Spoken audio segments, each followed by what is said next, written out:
Sean Capri, and thank you for tuning into We the GamerCast. It publishes here at youtube.com/carpoolgaming and podcast services around the globe. That's not normally how I start the show. Thank you guys so much for being here, leaving comments below, liking the stream, liking the things, telling your mom, telling your dads, telling the random person at the McDonald's drive-thru. Have you listened to We the GamerCast yet? We don't. That's the only way that we get the word out, you guys. That's it. It's you. We're putting this on you. How about that? Thank you guys so much. I'm excited that you're here. We've got a great show for you. My good friend Jason Lacy is here. He's in the building. He was here. I already recorded the conversation. You guys know how it goes. But in case you don't, if you're new, here's the deal. Every week I have sweet hangs with a stranger from the internet. And if you want to be on the show, get in line. You can tweet at me at Sean Capri. Sean like Connor, Capri like the pants. I'm feeling a little bit, I feel in my legs. I did a run yesterday. I did a 10-kilometer run. It was a charity run. We did it for heart health and for patients with heart disease and a wonderful hospital here in my city. And it's one of those moments, man. I mean, like right now I'm feeling it in every part of my lower body. Like the front of my legs, the back of my legs, my knees, my butt, my feet, everything. I don't even know if I can say that it hurts. I'm just feeling it, you know? And in some ways this kind of feels like neat. Like I don't know if my legs are going to work, but also like I'm reminded that I did a thing yesterday and I don't know. It's a weird satisfaction. If you're watching the video, I'm kind of like dancing on the spot here a little bit just to get it. I should probably stretch a little bit more. I'm feeling good, feeling grateful that I can even do that sort of thing. And these longer runs that I'm doing these days, I'm grateful that I've gotten them for a number of reasons. I've gotten them in. Yesterday, I got to meet a number of people who have been tragically impacted by heart disease. And it's one of those things, man, like I've been doing charity events for a long time, and you do some that resonate, I guess, with like the general population. You know, things like mental health is a really big topic right now. Thankfully, it's getting attention that it deserves. But this comes up in my mind every once in a while. Like I feel like heart disease is like, if you know somebody who's been dealing with it, then yeah, you're all in. But it's not like cancer, you know, it's not like some of these others. And so I'm glad that we got to do some really great fundraising. Cause again, we got to talk to the doctors yesterday. We got to talk to the nurses, the teams who receive the funding. They need it so desperately. And I got to speak with some families who are dealing with some hard stuff, man. And the fact that they have the strength to go on and they inspire me, I was very, very grateful for that moment. And so I'm running this 10K and, you know, you're maybe half an hour, 40 minutes into the thing. And I'm like, this is really hard, but holy crap, not even close to what some of these other people are doing. I look at my watch and it says like my heart rate is at a whatever it's at. I'm like, some people have like electronics to make their heart go. Like I'm lucky that I can even do it. So it was a challenging run. There was a crazy hill. We had to change the venue. We had to change what the route. What's the wrong way to say route or route? I'm not even sure. But the last minute we had to change it, and unfortunately had to have this pretty intense hill twice. And so the second time I was going up it, like just really, really struggling, but continuing to think like, if this is hard, imagine what some of these families are doing. And that's where my mindset is at. And for that reason, I'm so thankful to everybody who supports me in the training, but also especially supports me with the fundraising. Raised about $30,000 in this event, and to be able to go to these families and to the patients and the doctors and say all this stuff has been amazing. And I want to say thank you to Anti-Macro, Charles McGregor, and Todd Oxer from the community for supporting me. I had to bump up my fundraising goal twice, so that's what we want to do, man. It's really good. So September, we did a run, half marathon earlier for mental health and suicide prevention. That was amazing. This weekend, we did a run for heart disease. That's really great. And so we're going to have a little bit of a break here, but we're going to transition into something a little bit different, and something that I think pretty much everybody, hopefully everybody on the listening to this, can resonate with, because it's extra life. Video games. We're going to do a 24, maybe even 25-hour marathon live from Rome, New York. You guys, all the links are in the show notes. Please let me know. Some of you are starting to trickle in. It's really amazing. We're going to be in New York City, by the way. The plan is New York City, November 4th. November 4th, 10 a.m., Nintendo, New York. Be there. Or don't. I mean, whatever you guys want to do. But that's what we're doing. 10 a.m. At Nintendo, New York. And after that, we're going to hop on a train to Rome, New York. And then we're going to play video games. So, guys, what else do I want to tell you about that? Oh, prizes. We got some Game Pass prizes from Xbox Canada. We're going to be updating our website or our webpage, extra-life.org/participant/carpool gaming. Me, Court, Ryan, we're all doing it together. Okay, we're not going to have like one page for Ryan, one page for me or anything. We're going to have all the things. So I've got to update that page because we're getting some prizes from a bunch of our partners. We've always had great support from our PR friends and help us raise a bunch of money for the kids. So get excited for Extra Life. I feel like how am I out of breath, man? I've been working on my cardio.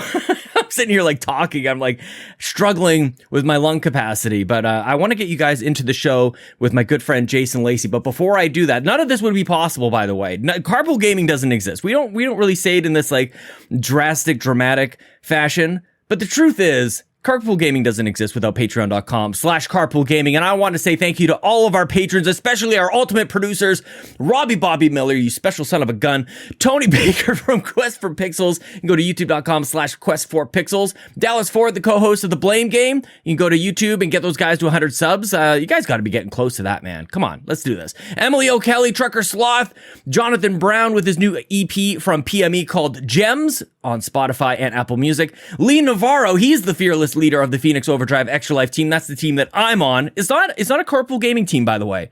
It's a Phoenix Overdrive Extra Life team, and we're all part of it, and we're lucky to be able to do it, man. Please support these ultimate producers. All the links are in the show notes. Our platinum producers, Marcus McCracken, RJ Kern, and Skinny Matt, and all of our gold members, Anna, Cecily Carrozza, Dallas Robbins, Drellish, Foolish Fuji, Jose Jimenez, Marcus O'Neill, Nagachaka, The Snack Network, and Tim Pollen. You guys are incredible.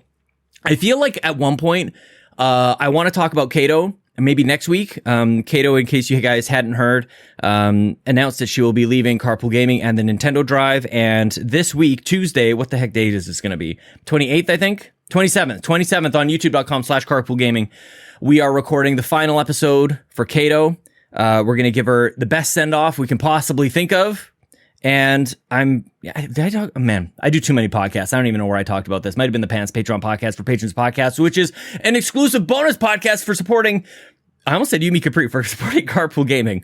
Kato's leaving, and there's a lot to unpack there, man. But we have some exciting news, and the reason that we haven't talked about that yet is I really just want to focus on Kato, make sure that all the attention and love and send-off that she deserves, she gets it. And after that, you guys will find out what's happening with the future of the Nintendo Drive. I promise you will not be disappointed, but we're not mixing messages right now. Kato gets her send-off, and I can't wait to do that. But at the same time, I don't want it to happen because it makes it real, and that's a whole thing. Sad to see her go.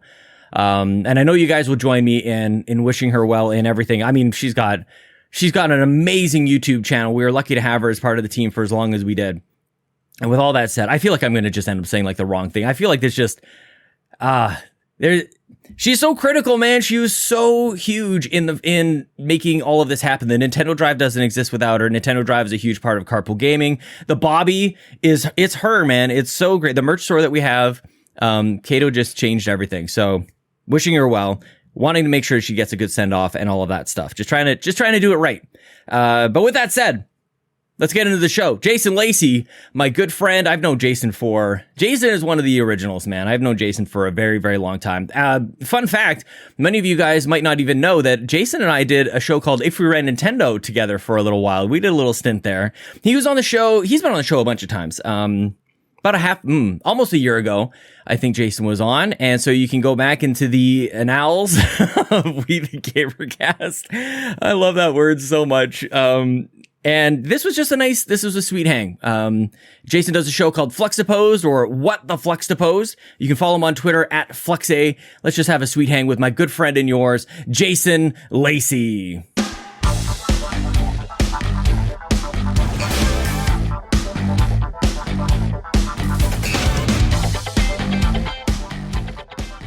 I went all Dr. Disrespect on you right there. Man. Hey, is he like okay to like watch? Because I get him in my YouTube shorts every once in a while, and I kind of like it. You know, there was a period there where I was, and then I usually watch his I'll watch the highlights. Yeah. They'll have like this little compilation, quick hit video because I don't have time to watch a stream. But same. You know, he's part of the Flux to Pose Discord meta. You know, we got a lot of fans over there. Like Kevin's big on him. Kevin for sure. Tom Kevin was big on him, and you know, he's just. You have to be able to enjoy the shtick, you know, and like this larger than life character that he is. And if you can buy into that, I think he's entertaining as hell. I agree. I have to admit, like, you know, the first that I had really ever heard of him, actually, the first time I ever saw him was when he won, like, Entertainer or whatever, Gamer of the Year or whatever. I'm like, who is this douche? And especially because I was, like, all the way into Kind of Funny. The year before, it was Greg Miller who won the same award. And he gave this, like, very impassioned speech about, like, appreciating the developers. And he was saying thank you to them. I'm like, wow, that's how you do it. And then Dr. Disrespect wins like the year afterwards, and he's like, yeah, I'm the best, and everybody sucks except for me, and whatever he said. And you win the 2-time. Yeah, he probably did say that, and I wasn't into it. And then next thing I know, he's filming in the bathrooms. 4-inch vertical. Dude, but he's kind of a specimen. Like, he's very handsome, first of all, and he's like 7 feet. He's like a brontosaurus. He's a living human giraffe. He went to, he got invited to the San Francisco 49ers training camp. He was out there no way. Did he really? Yeah, I think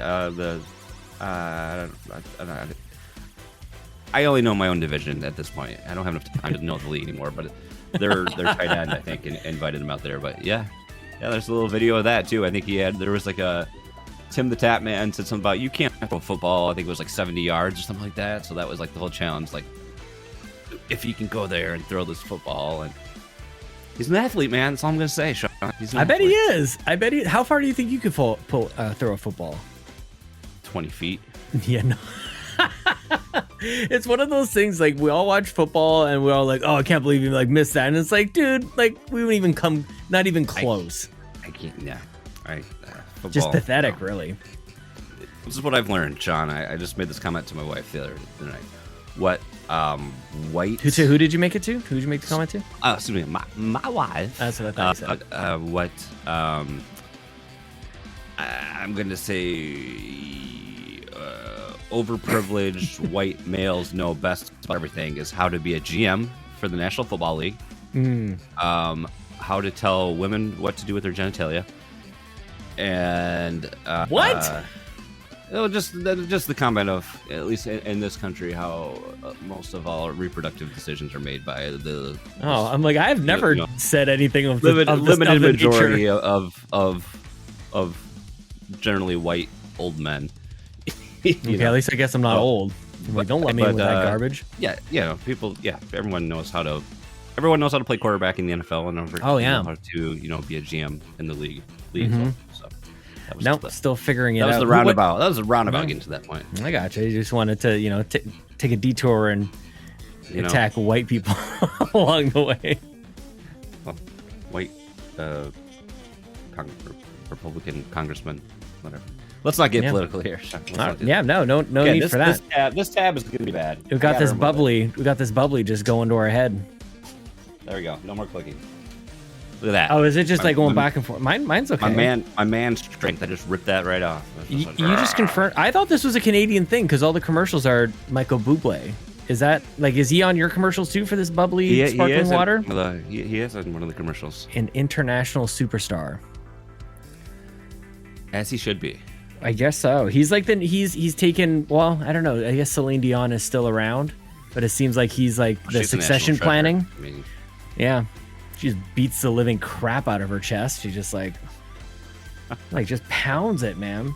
It's weird. I bring her up actually. It's odd that it comes up because the other day I was. Do you ever do this? You just end up on YouTube for far too long and not even just shorts. You're just like, what am I even watching? I was watching a music documentary about the most powerful key change in a song, and it's Celine Dion in this song, and I guess she was.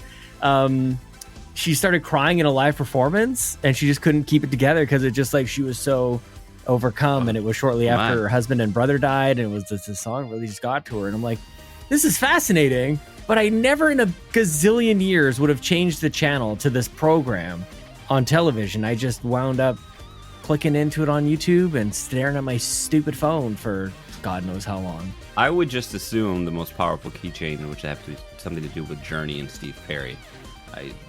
But we couldn't be. You say that jokingly, but I think you actually like Journey. And like most people do, I think. Who doesn't like Journey? I had a no Journey rule at our wedding. DJ could play whatever they wanted, no Journey. And especially at that time, it was like everybody was like, "Oh, Can't Stop Believing" or "Don't Stop," like it's my favorite song ever. It's like you just heard it. You never even heard the song before. It's basically a meme. We didn't even have memes 10 years ago, or we didn't call them that anyways. But everybody didn't have a lot. No, yeah, it was simpler times, Jason. I just it was funny. Yeah, I just wrote I'm trying my hand at. I'm not. I jokingly say I always throw the joke out there. I'm a LinkedIn influencer. Oh, nice. Oh, do it. Yeah. I had this post today, and I was talking about like how I got started in the industry that I'm in now, and talking about that. And I was 23 at the time, and just talking about where things were at technologically then. And it was like, yeah, we had one monitor. You had a monitor. Yeah. Not even dual screens. Well, that was like what? We had one. You are a millionaire. Now I'm thinking like at my desk at work now, if I use my laptop, I have 5. Mega desk. It's just like it's ridiculous. I'm back to one monitor now. It's ridiculous. I just have one. Your one monitor is like it's the real estate of how many old school monitors. Yeah, it's basically like you take my 3-year-old daughter and turn her sideways, and that's the screen. I think that's kind of how that works out. This is actually life. Like this, I feel. You ever reach something with technology and like it doesn't get any better than this? Like it's been a while since I've really done that, and it's hilarious to look back on those moments where you thought, when would I ever need more than 2 gigabytes of storage on my home computer? Like that seems like overkill. I feel like that's me right now with this monitor.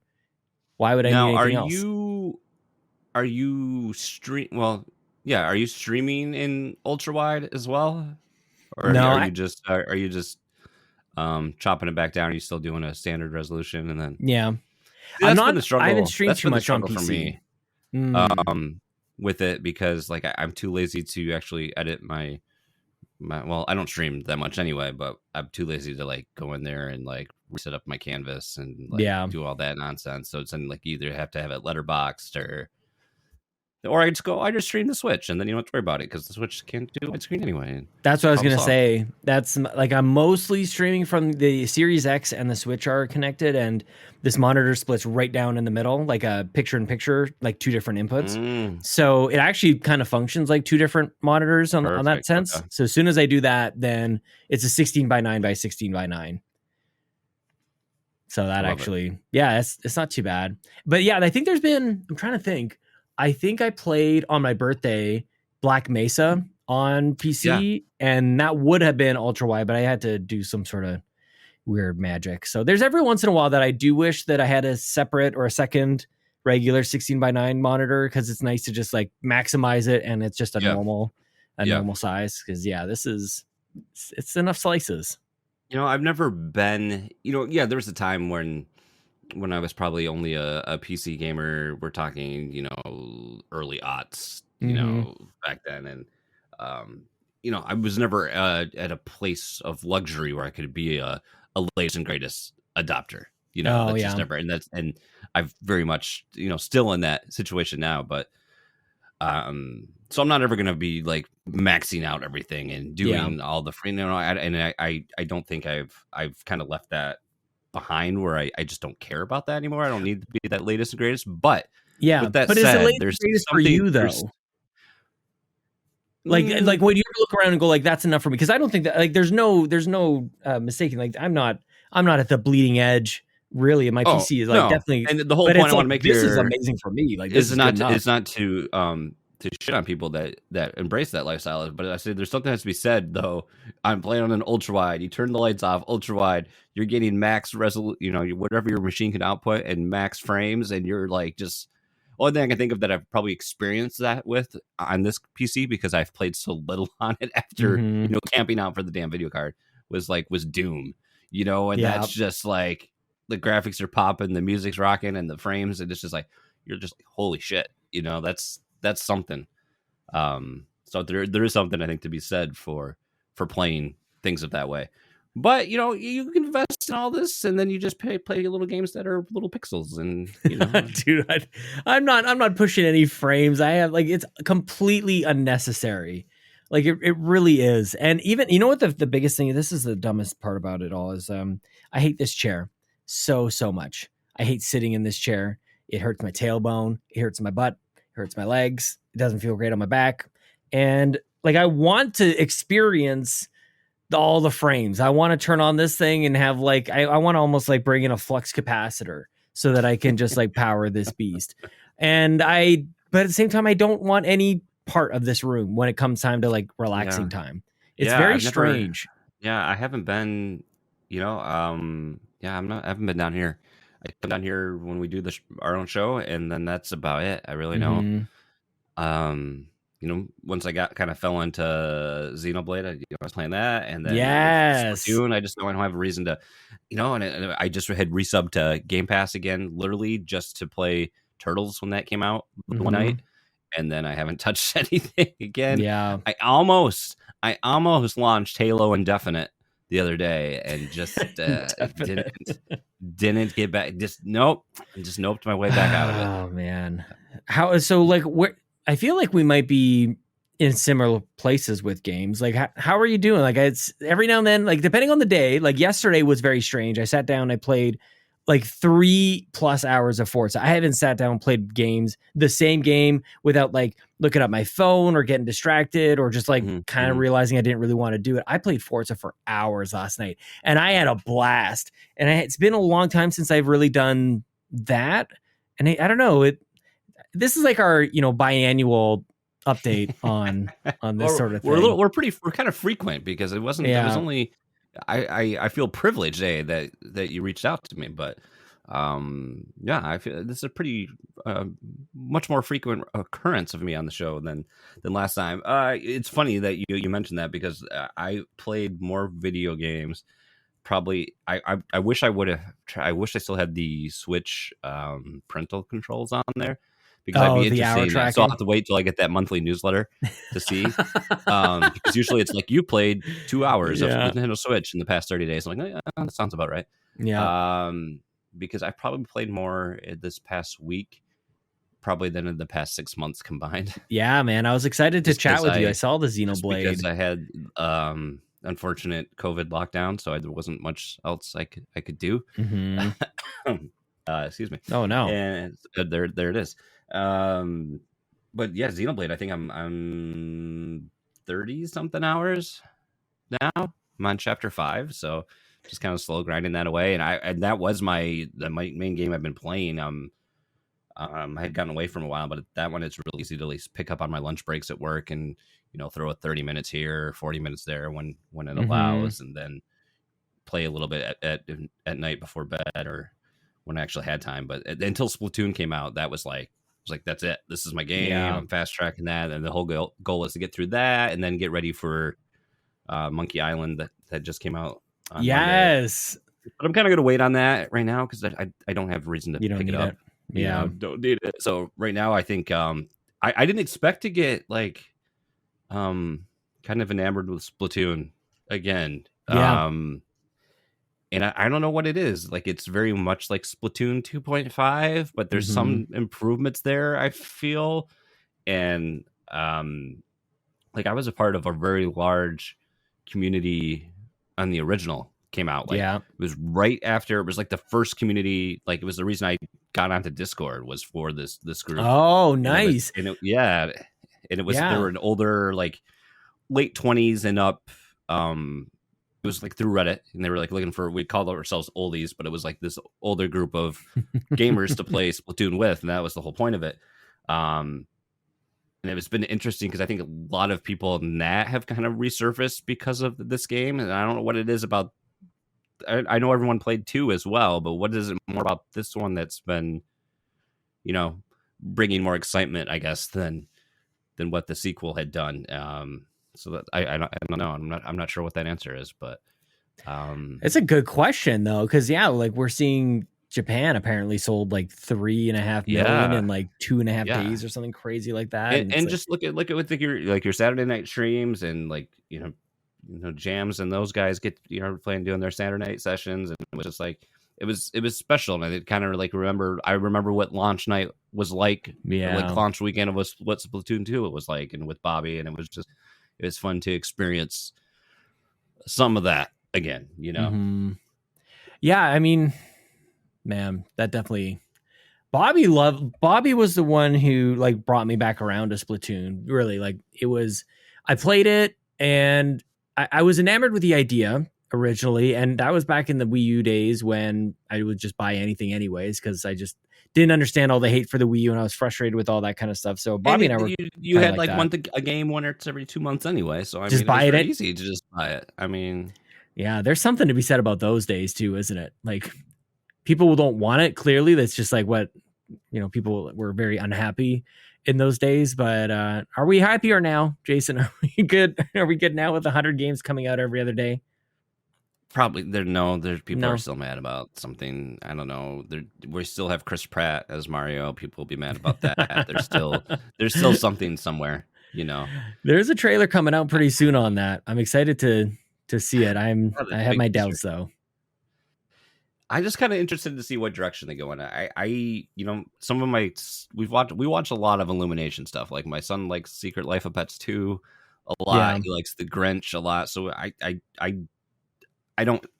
don't dislike what things that studio has done in terms of production. So I'm just interested to see what direction this is going. Yeah, it's so weird because like with Mario, I don't know. I guess it's the same with movies, but like currently we have one other Mario movie and we have countless Mario games. And so if you don't like whatever, like if you don't like Odyssey, go play 3D World. If you don't like 3D World, go back on your Switch Online stuff and play some of the old stuff. With this Mario one, it just seems like it's like you got one shot. Like this better be amazing. And like expectation, at least that's kind of my thoughts on it. Like it kind of has to be because it's Mario.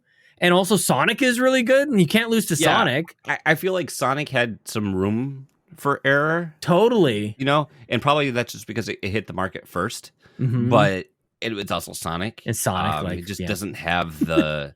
I love Sonic. My son loves Sonic, but it just doesn't have the same weight. Mm-hmm. Right? And let's face it, if this movie comes out, it's got that to live up to. It's got to be, like, right now, it's got to come out of the gates. It's got to beat what Sonic has done so far. Yeah. It can't do what the original movie has done.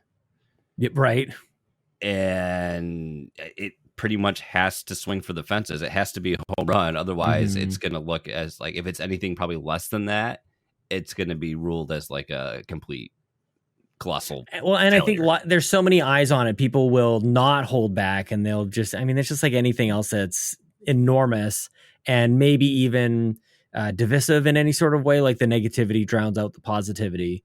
But man, I think about like that old Mario movie and like we really didn't know any better. We were so young when we watched it. We're just kind of like happy to have a Mario movie and going like, I guess this is a Mario movie.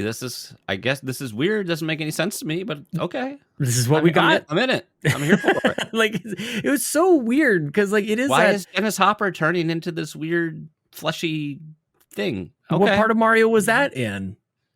Why did the Goombas look like this? Okay, that's what I was just gonna say. And the whole like they went all into like the dinosaur part of it, like the Cretaceous period, the Jurassic period, the whatever. Like, what does that even mean? And where was that in Mario? I didn't understand like why it was like. I'm trying to remember if Jurassic Park would have been before or after that. Like, were we into dinosaurs yet? I think Jurassic Park would have been after that. I think. Yeah, like why? It's the decisions are so bizarre. But I wonder if the what originally like the original screenplay maybe would have been realized instead of the numerous rewrites and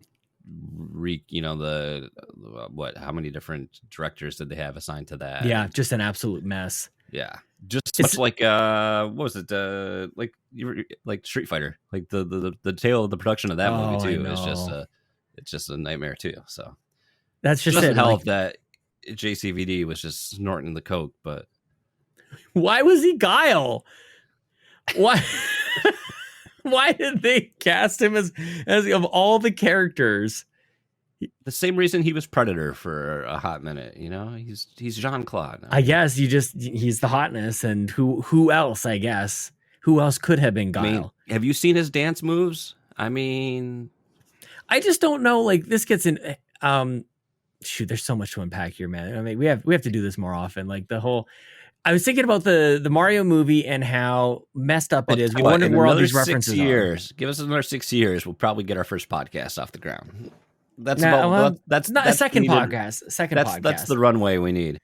We've done another. I was waiting for that to come up too. I was thinking about. I gotta write. Okay, so next podcast we're gonna do that in the notes here. This is so stupid. When we were young and we watched the old Mario movie and figured like, well, I guess this is just the way that it is and we'll just appreciate it for that. It's the same mindset that played the Teenage Mutant Ninja Turtles game on NES. And went like, I've never seen any of these enemies in the cartoon or anything, but like this is the video game that we have. This weird naked humanoid looking thing that punches at me. I don't totally. Yep. Well, it's just like you know, our kids. Here we are. Get off my lawn! Oh yeah, hollering at the clouds. But like, look at Link. Like, look how many like probably Nintendo-esque Mario themed little trinkets and toys and things he has. We didn't have any of those options. You couldn't get a Mario toy. Well, remember the McDonald's stuff? Yeah, you get the and then you hope you get a Mario. No, you get that crappy little Koopa that had the little air pump to make him hop, the little red shell Koopa. That's what you get, you know. That's totally it. And you were damned happy. That's what you got because it was a Mario, whatever, you know. But you know what though, like when maybe it's just me. This might not be a shared experience, but I remember looking at those things, going, I can't believe they made like this look so great. I remember holding it and thinking, this Mario looks amazing. It's a 3D Mario. That reaction though is. Back then is how we react now. Like when you first got that first amiibo, probably you're like, look at the details, totally look at the painting, look at this. Yeah, that's totally it. But look at them now. Go Google a picture of those old McDonald's toys. God. It's total. They're terrible. They're like the kids who they're made for are the ones who actually like cobbled it together with. I gotta look it up. They're absolutely horrendous. And like that's just it. Like you think about those toys, but through like the lens of what Amiibo and current, like there's tons of amazing toys now. Oh, like, I can buy them on eBay for $4, baby. Totally. My dad still has them in the wrapping. God, he still has them in the plastic bags. It looks like this is like, okay, the Koopa Trooper looks okay. The Goomba is like way too wide. And yes! Mario and Luigi look like they're from like some bootleg film in China. That's exactly. It's not right. It's very strange, but I didn't realize that I don't know. I feel like you're having the reaction like right now that this doesn't line up. There's no way. Like somewhere along the lines, like the timeline got messed up. Somebody has like hacked into the Matrix. That's not the way that they were back in the day. Oh my gosh. They were definitely better than that. Why is Mario squashed and why does Luigi looks like he was modeled from his live action actor from the Super Show? Exactly. He looks like the Luigi from the Super Mario Super Show. I love that show. And that's just it. Like the cartoons were great. Like, I mean, at least the way that they looked, it seemed like they were animated at least half decently, but toys, not so much. And same thing with like the Muppet Babies toys, some of my other favorite McDonald's toys from back in the day. Not really all that good. It's almost like they mass produce them for millions across the world. In Canada, they're like the Transformers, but they were like the McDonald's like food items that turned into robots. Oh, definitely. Yeah. Happy Meals were a good time, man. Right now we're just loading up on Pokemon cards, though. I've got a bunch over here. Like this. I got a dude at work that's all about the Pokemon cards. This DDD that I've got, this Amiibo, like this is kind of how I was picturing like those McDonald's toys. But this is perfect. Like this guy, first of all, he's a maniac. But that's not what they look like at all. I'm realizing that we can't really see each other on this stupid Zencaster. He's just a blob. I have Falco on my desk. Yeah. No more Smash? Are you retired from Smash? I haven't played since the cross community tournament. That was the last time I played, and I can't remember the last time I played before that. Just no time. Like Tom Servo was like, it was like not the live events are coming back again. And kind of we talked about we should play, and then I got COVID. So it didn't happen. How are you doing? Didn't happen. I'd say I'm probably about 90%. Yeah. Now I feel better pretty much every day now. That's good. I have to take Mucinex in the morning, otherwise I just have some chest congestion still. But I'm not dealing like I just listened to a little bit of the show from this week that was on, and it sounded like Lucas especially is just dealing with a lot of nasty side of effects from his bout of that. So so far good. And my wife's just about she unfortunately got it right after me, so she's doing pretty good now too. So you guys are trying to keep it pretty separate. You put up the iron curtain in the house. Yeah, well, unfortunately, so like my son usually gets the same kind of illness all the time, and then it was randomly on a Saturday. We went to a local farm here, had this event with my mom, and then we got home that night, and all of a sudden he just out of nowhere, it was when we were playing Splatoon. It was that night, that night, and I was like, oh yeah, he had like a fever. I don't know where I woke up, and that next day he that Sunday and Monday he still had that fever, the fever off and on. He'd feel better, and he was fine, and then it would come back, and that was his only symptom. Yeah. Then it was done. Like 3 days. Back to normal. And then that Tuesday, so a few days later, I got like that sinus drainage feeling, that little there's something going on back there. And then I had the worst sore throat I've ever had in my life from like Wednesday through Friday. Just knives. And then like we've been doing all this stuff at work, I've been climbing under desks, building furniture, doing all this crap for the office expansion. It's like, man, I am really hurting. Like, I'm old. Like my muscles are just hurting. No, those are body aches coming in. I just didn't know it. And then like that Thursday, I was at work again, and whatever. And then like Friday, I was like, okay, I feel terrible. I'm going to stay home. And then my mom, anytime I have had a cough, my mom would be like, well, you should take a test. I'm like, okay. So she's texting my wife, and she's like, you should give Jason a test. Oh, that man, the double, she doubles down on you. Holy cow. Leave me alone, Mom. So then I'm an adult. And take the test, and then sure enough, I'm like, well, like I'm walking around, I'm like, well, it's positive. And just like, it's what? So she like runs out, gets the door from the basement, because we had taken the door off of that wall, off of the room, carries the door up here, puts the door, I don't know how she puts the door back on the hinges, puts it back up, gets that installed, and she's like, get out there. So like my den is that. It's like she's playing zombies in Call of Duty, just like hammering so panels. Like, that room that I filmed your birthday message in, that's our den. It's like in the far, it's behind our garage. It's in a side of the house by itself, and there's a bathroom right off of it. Yeah. So that's where I was shut off in there. So that was from a Friday through the Sunday. I was out there, and just felt like garbage. But then, and she was testing herself daily and was fine. And then that Monday she tested positive. Luckily, I was just feeling better enough to be on my feet again. So we traded places. So unfortunately, like before we knew that's what I had, she was probably already infected. Yeah. Yeah. So I mean, it felt good to like do the part, and we did that, and it was miserable at the same time, but it's like a catch-22, because I feel privileged enough that I was able to do that, like in terms of where we've come medically and scientifically to have a vaccine, to have, my treatment resulted in me staying home to heal up. And there's many people that weren't lucky enough to experience that.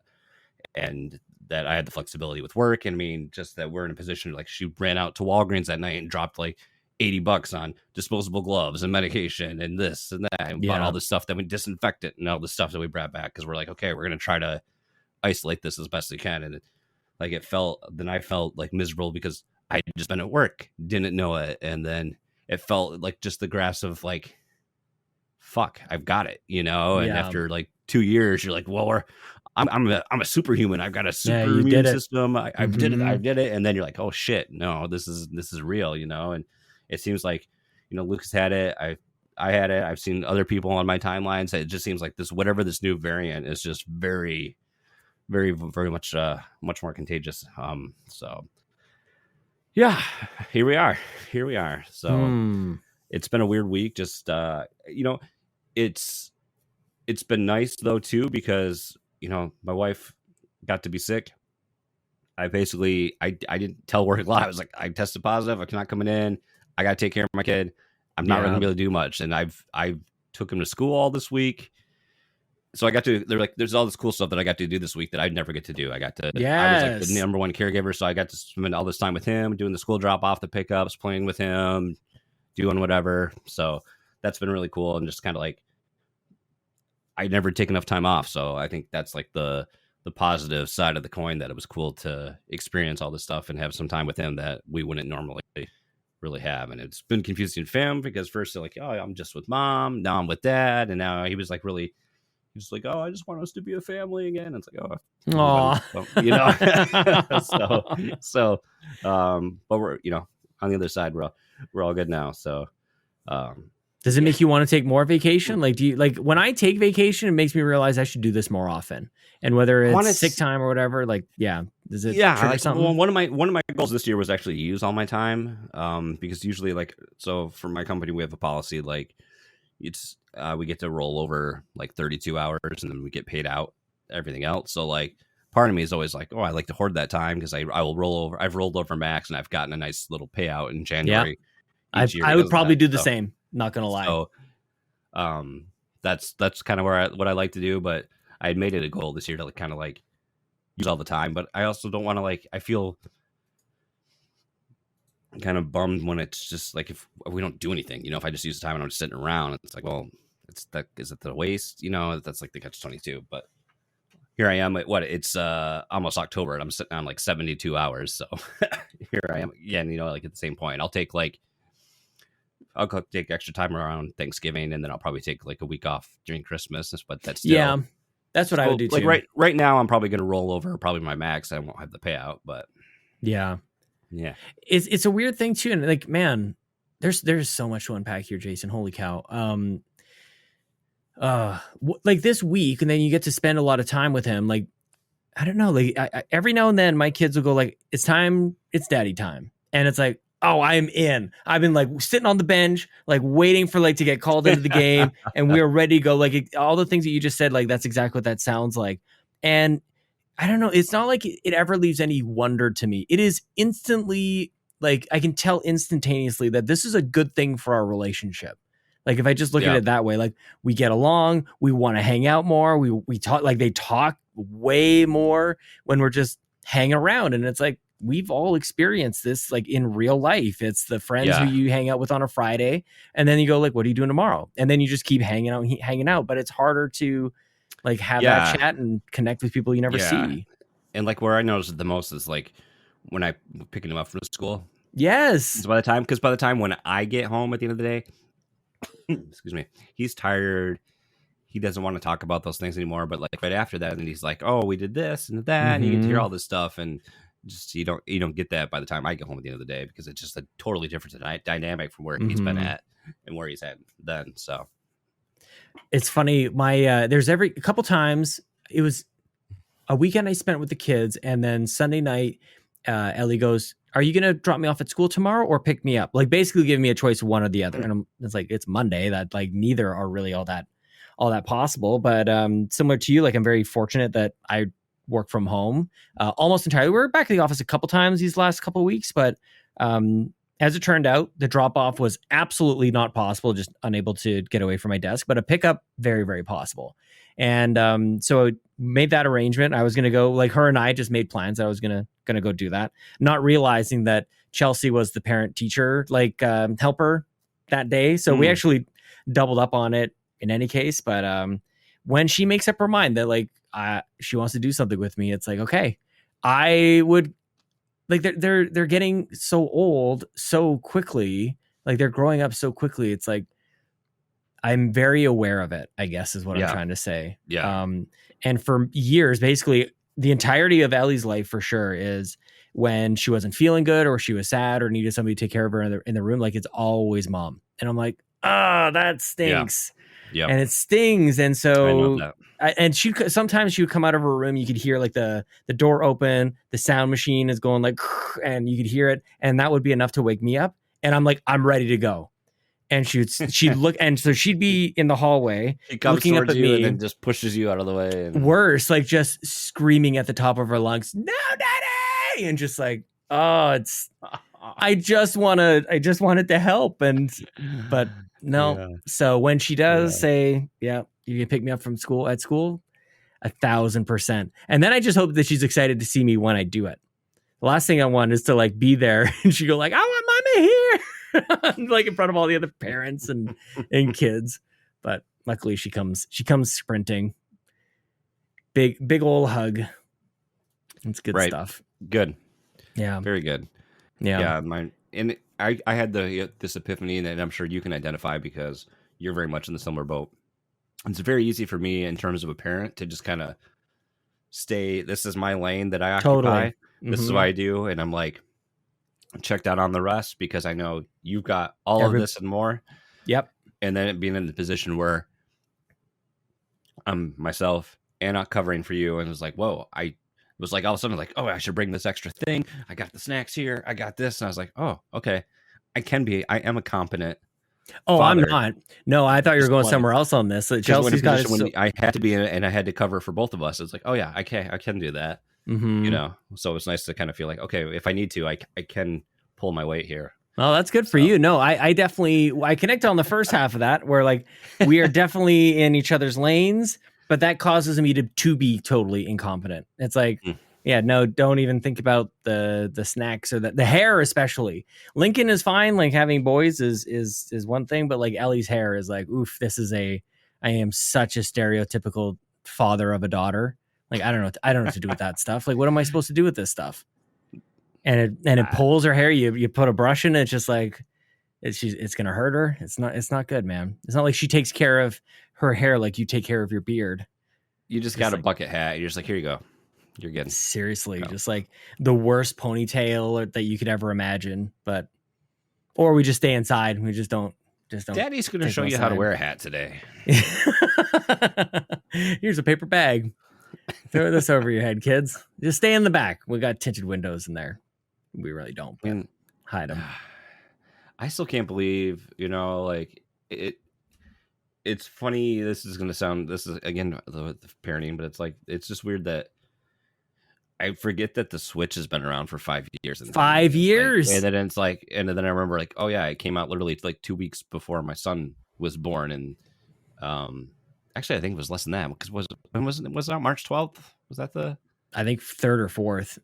Was it March? Yeah. Okay. I get it mixed up with Horizon, of course, which was right around then. It was just like a couple weeks before my son was born, and that's like such weird. Lincoln was right after that too.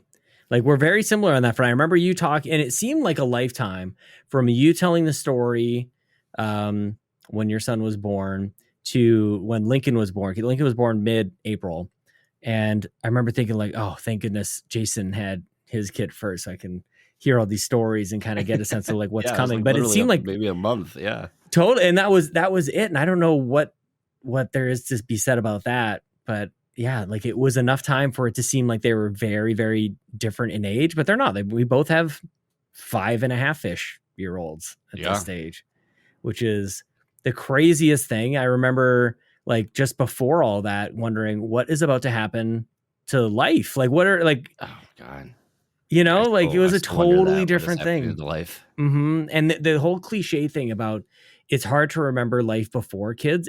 I don't know about you, but it's totally true for me. Like it just seems like I don't know what an we did. actual different lifetime. What did we do? I don't know. Watched a lot of Netflix. We left the house. We left the house at nighttime. Yeah, that's true. Why would I do that? It seems like a horrible idea. Chelsea and I were just looking at this weekend. This is Growing Old, the podcast, and our whole weekend is just packed. Like it's totally booked up. There's 2 kids' birthdays on Sunday. I've got an event tomorrow, and she's got photo shoots all day. And it's just like I'm staring at our calendar. You have to run tomorrow, don't you? I'm running 10K in the morning. Yeah. Yeah. I have an event. No, you're physically exerting yourself. Well, it's a kind of double duty. So I'm running in the event, but it's also my staff is working it. So like we're putting it on. So yeah, it's a lot. So I look at this weekend and go like, it's basically Monday. Like it's just, I might as well just be Monday. Let's just skip to that because there's no real relaxation time this weekend. And it's because the world is open back up again, which is great. But this is how the way things were before kids, certainly, but especially before COVID as well. And I remember very distinctly when COVID hit and everything, the lockdowns happened. like I was almost a little glad that you couldn't do a bazillion things on a weekend. Just like, all right, we're all slowing down. That's not a terrible thing. At least that part of it. Yeah. But that bad was things then nice. happen too. But Yeah. do you ever think about like Lincoln is now in kindergarten, Ellie's in preschool, and Chelsea dialed in on this much sooner than I did. And I think it was mainly like the end of this summer where I realized I only have so many summers with my kids before they I think about that. Yeah. I'll There's bet like you that do. running. I have that running like, oh yeah, and that, and yeah, there's like that. It's not there, but like there's like this artificial sands in the hourglass. Oh in my the back of God. my mind, and then all of a sudden I hear like the episode of The Simpsons, the cat's in the cradle in the silver No. spoon, little boy. I'm like, oh God. I look at my kids and I imagine them older, and I don't want to. And like that's like the twofold, because there's part of me that's like, I'm looking forward to when he's a little older, wants to do his thing and whatever, and then I can do my thing too. And if he wants to do this thing with me, great. Yeah. If not, and then you're like, then you feel guilty for like thinking that way because every Totally. minute's precious and all Yep. this. Yeah, it's like that constant fluctuation of being a parent, of hating yourself and being miserable until loving your kids, and you're just always making the wrong decisions, and so yeah, or just like looking at them in a moment going like, okay, well, this is now, that's all that has to matter, that's all that can matter. Yeah. We're well, speaking of in the moment and now, we didn't make it there yet this weekend, but it's ready to be picked up. My son, he wants to, well, I don't know if he wants to, he thinks he does, Sean. Journey into Minecraft. Oh, let's go. Yes. We're about to go into a dark rabbit hole. Where, I don't know what your experience with Minecraft is. Like, are you a Minecraftian? Extremely minimal. Okay. Okay. Same here. Minimal. Yeah. Like I owned it on PC. I got it forever ago. Like a coworker at one of my last jobs was like, had a server, and I tried to get into it, and I was like, I don't like, what am I going to do? Like, yeah, I just like, I've never, same. I think this is the same part of my brain that's always struggled with open world games until Breath of the Wild. It's like, if you give me ultimate freedom, then I don't know what the hell to do with it. Right. I'm going to do nothing. Because I'm so polarized by the ability to do whatever I want. I'm just gonna sit here in my little box and go, And then that's talking about like playing specifically like creative mode, not doing like, survival or whatever that. Yeah, but, give me a waypoint for goodness sakes. Exactly. Now his only exposure to Minecraft right now though is from seeing the Lego toys. Okay. Of Minecraft. That's all his only exposure is to Minecraft, and it's his grandfather bought him like one of the action figures. Now, to that statement, most of the toys he has seems like to be very much geared to this new flavor of Minecraft, the Minecraft Dungeons-esque variants, and the maybe what they've got doing with like the newest Minecraft properties as well. I don't know how well it's a representation of core Minecraft. So so we'll see. I don't know if he knows exactly, like, it's not like he's going to be able to play, like, he's got like he does have a Lego set, and it's got like these, it's like this skeleton little dungeon piece, and there's like these skeleton archers, and you got this cool miner person with armor and all this stuff. Like, that's not what that's not what you're going to experience here, but maybe he'll like that. I don't know. So we'll see. He's not, he's just not and I'm happy that he's into certain parts of the hobby and interested in it, but I'm also happy that like he doesn't like want to just, that's all he wants to do. You know, like he'll want to play Mario Kart for a couple races, or maybe play or just jump on some Toads in Mario Odyssey for a little bit, and then he's like, okay, I'm done. I'm like, yeah, great. So glad I don't have to sit here and go, well, you've been playing for 5 hours now, I think we should probably shut it off. That's not the concern. So we'll see what happens. I hope, but it's something we can learn together, since I don't really know what the hell I'm doing and how to play it. So we'll see. And hopefully, like, at least I feel like it's going to be something that'll be valuable, at least for him to get an easier way to kind of get how to like use a controller, and because that's just like he doesn't quite. Well, he's gotten a little bit better at that. It's funny how kids will creatively hold one. You know how they learn like the shortcuts and like how, they're a movie star and they've never held a controller before. Yeah, exactly. So it'll be interesting to see, but I am looking forward to see what happens there. So, and I'm also terrified because what if he's really big into Minecraft and this sort of thing? Sean, without even, he has like 3 pairs of Minecraft pajamas. He's got shirts. He's got a Minecraft snapback that he wears. I mean, he's all in. Where does that come from though? How do you even like just the Lego? Like that's it? Yeah, he just thinks it's cool. Yeah, it's like TV makes sense. I'll tell you what, and YouTube, because we're very limited on what it's. Man, YouTube Kids is like, it's a death trap of garbage.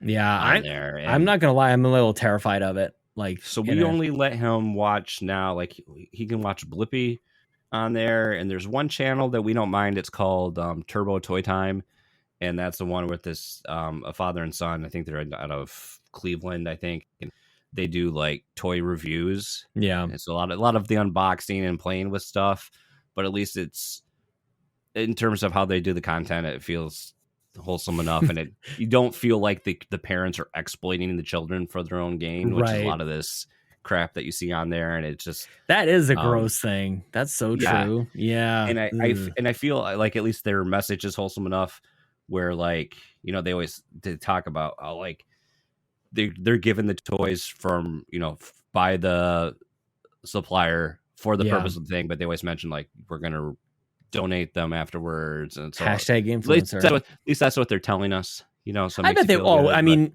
if that's your line of work, you're getting so much that you absolutely have to get. And I mean, like, based on like, it's crazy because like we're like, oh wow, they have more than just this one kid. We didn't even know it, and like the dad's like a professional. He's like a skateboarder. Well, has his own line of skateboards and this and that, and plus they've got you know, who knows? I'm assuming you get millions of views and millions of subscribers. Your channels, you're doing all right too. So they've done some Minecraft stuff on there. So at least I think that's how he had, because that was the same thing. We went to the store to buy a Lego Buzz Lightyear thing, and he's like, "Oh, Minecraft." I was like, "How the hell do you know what Minecraft was?" And that's how.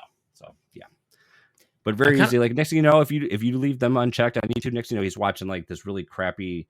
I've seen where I don't know what racing game it is, but they'll put like the Cars characters in there and other movie or like from the Pixar characters. Cars. Yeah, I don't know if it's like some modded version of I don't know, some modded version of something there, and then it's like this really, really bad Russian dubbed voiceover, and it's just like, oh god, what is this? What are you doing? Nope, we're done. It's off. Is this like on a tablet, or how does that work? No, it'll be on the TV. Like his tablet, we've had to like very quickly. We found like he gets like an hour of TV time in the mornings, and then usually again in the afternoon. We found out very quickly out this tablet, he would just go, okay, I can't watch TV, and he'd grab his tablet and then just watch shows on the tablet. So like I had to really, like, we finally went in there and had to like block just about everything on his tablet, except like, we want you to be able to do X, Y, and Z. Like he can do ABC mouse, or like there's this coding, I think it's the coding thing on there for him, and there's some other, like, play whatever games you want. We want you to play games on there, but it's like, we don't want you just to use that tablet as a television. That defeats the purpose of the tablet. So yes, he would go down this tablet and go down those same rabbit holes. And we're like, and then we thought, when you think you have it all blocked, you're like, oh, I'm a tech savvy dad. We got this. Next day, he's like, how the hell are you watching Spider-Man? Oh, no. Dude, he's already, I've been thinking about this since like before I've had kids. Cause I saw I remember Donnie talking about all this stuff, and the Nintendo dads and everybody just like locking things down and blocking this port and turning off Wi-Fi for this device or the other device and all these things. I'm like, man, I have really got to like up my game. And I like to think I'm tech savvy, but goodness gracious. Donnie takes it I feel like Donnie can take it to a whole nother level.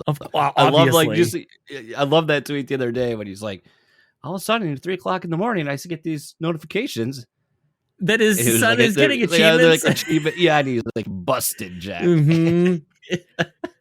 Yeah, it's hard to remember. Donnie is, first of all, Donnie's younger than us, but his kids are way older too. It's So gonna be empty nest in like 5 years. Seriously, and still maybe how old we are now. I think maybe like he's quite a bit younger than the rest of us. Yeah. It's kind of backwards, but I mean, good for him. I guess. Hey. Everyone has their own path and that's the reason they were on that path for a reason. Lincoln will be my blind spot though, because I think that he's the rule follower. I think he's he's straight and narrow, and he'll be the one to surprise me. Ellie, I'm watching. She's a troublemaker, man. She like walks in. I'm like, this is how scared I'm actually like scared of my dog. I'm like checking behind me, like she's recreate that one famous the video when the dad's on that video call and then the kid comes charging in there. She does like the kind of like waddles in. That's the one. Oh, I love that video so much. But That's the other thing. Like and you got two. They're going to feed off each other too. They're so close in age that's actually been a bit of a blessing because they play together so well and like they entertain each other. So not that should be a reason to have a second kid. Sure. I think that sometimes people actually do that. Like the only reason they do it is so that the second child can entertain the other one instead of taking the responsibility off. But that has been nice, and they get along so well. They share the same bedroom, like they sleep in the same room together. They got bunk beds, and then we use the other bedroom as a playroom. So that's been kind of decent. So yeah, man, life is good, and they like to do all sorts of things. They don't just like you. They don't have to they won't play a video game for hours on end. They'll actually get bored, and maybe that's a whole other problem that they can't do a single thing. But they like to play pretend. They like to, good. Yeah. They just kind of like sit in there. They've got like little, almost like it's basically like a hammock that hangs from like we built it in almost like those chin up bars you put in the in your door frame. We attached one of those, and then like this big like sack that hangs down below. And they get jumping that. And they pretend that they're either in a rocket ship or at the playground. They just like their imagination is taking them in places that like that wasn't me as a kid. I didn't play pretend. I needed the video game, dude. I needed to play NES. Oh yeah, definitely. Like watching my I think my son's into a couple different things, but Lego's been a big thing, and I was very much the kid. Like I was the dad. I am Will Ferrell in the Lego Movie. That was me. Mm-hmm. President. That would be me too. I was like, there's the instruction booklet. Yeah. You follow the steps, you build it, and it never leaves that form. It is in that, super glue the pieces together. It is done. It is not anything else. That's what it is. That is all it will ever be. Yeah. And my son will do well. He likes to have you build it. He'll help here and there, but then. And he's like, yeah, I'm going to leave it like that. And then the next day, it's going to be, you, Dad, good job taking an hour to put those 500 pieces together. They're now everywhere. And then he's just like, oh my gosh, like building all this other stuff, and like, I never was like that with Legos. He's like building his own things, mix things together. And that's cool to see. Like we have an A-wing. Oh, that's amazing. I love it. I don't think that can ever be recreated. But the other day, he didn't know it. But he had put stuff on it, and it looked exactly like it was a snow speeder. Oh, I love it. It was an idea. I was like, holy shit, it's a snow speeder. He doesn't know what a snow speeder is, but that's what he had built. And then he's always just like, that's what he does. Or just like, or with Play-Doh, I'm going to feel tight in the chest right now. This is blue. This is green. I don't like it. And I was very much the blue stays here, the green stays over there. Dude, you do not come in contact with. Me too. Actually, the Legos is one thing. Like Lego, we didn't really have. We had like just bags of Lego. We never had a set. When we were growing up, we had just whatever the neighbors were throwing out. We're like, we'll take that, please, thank you. But Play-Doh we had, and mixing it was. Like we got in a lot of trouble for mixing Lego. Like you didn't ruin it because we were lucky to have it. But that's what kids do. I mean, that's just the way things go. And it still pains me to see it. Like even just like a little speck in there is like, wow. Yeah. I don't like this at all. You smash it all together, and then like you take them to the hair salon, and it pumps the hair out of the holes in the head, and that all looks cool. But there's always that little bit of leftover green when you put the yellow stuff through. Oh, just Don't like it. What were we playing like during lockdown this week? We played Mario a little bit on the first day with his figures, but then Ghostbusters after that. That's all he was playing. And then I don't remember, what was he playing? What was he playing today? He got out. Oh, today he dug out all his Lego and he was playing with those again. But it's crazy how they everything's rotational and it comes back and forth. But just the things they come up with, and like, my son's very big on dictating. Like he comes up with the scenario and he wants everybody to say, and Dad, this is your script. It's in my head. I'm not going to tell it to you, but you better get every part of it right, or I'm going to let you know. It almost sounded like a lead up to whose line is it anyways? Like, this is the scenario and this is the people. But yeah, it's not improv at all. It's like it is. It's like whose line improv, but I don't know any of the details. Exactly. It's scripted. You just don't know the script to this seemingly improv thing. Yeah. Man. You mentioned the speeder, and I remember, like, I learned about all of the like basically the ships in Star Wars from X-Wing, like from the PC game.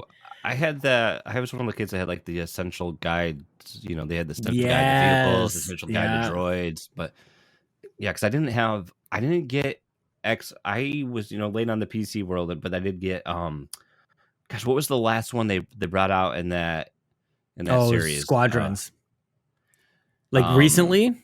No, back in the day, there was like one that was like and it contained all the game. It was like one of the box sets. I think I had something, but I had with all the discs, like all the Star Wars games, that Rebel Assault and TIE Fighter. I had my Sidewinder. And yeah, you could get that. I think you could get that at Costco. It was like this flat-ish, like cardboard box with the window. You can see the CDs inside. Rebel Assault 1 and 2, X-Wing. I got the Warcraft Battle Chest that way. Same thing. And I think I always wanted to, and I never did. They always looked awesome. They always had the LucasArts compilation. Yes. Games like that too. Throttle.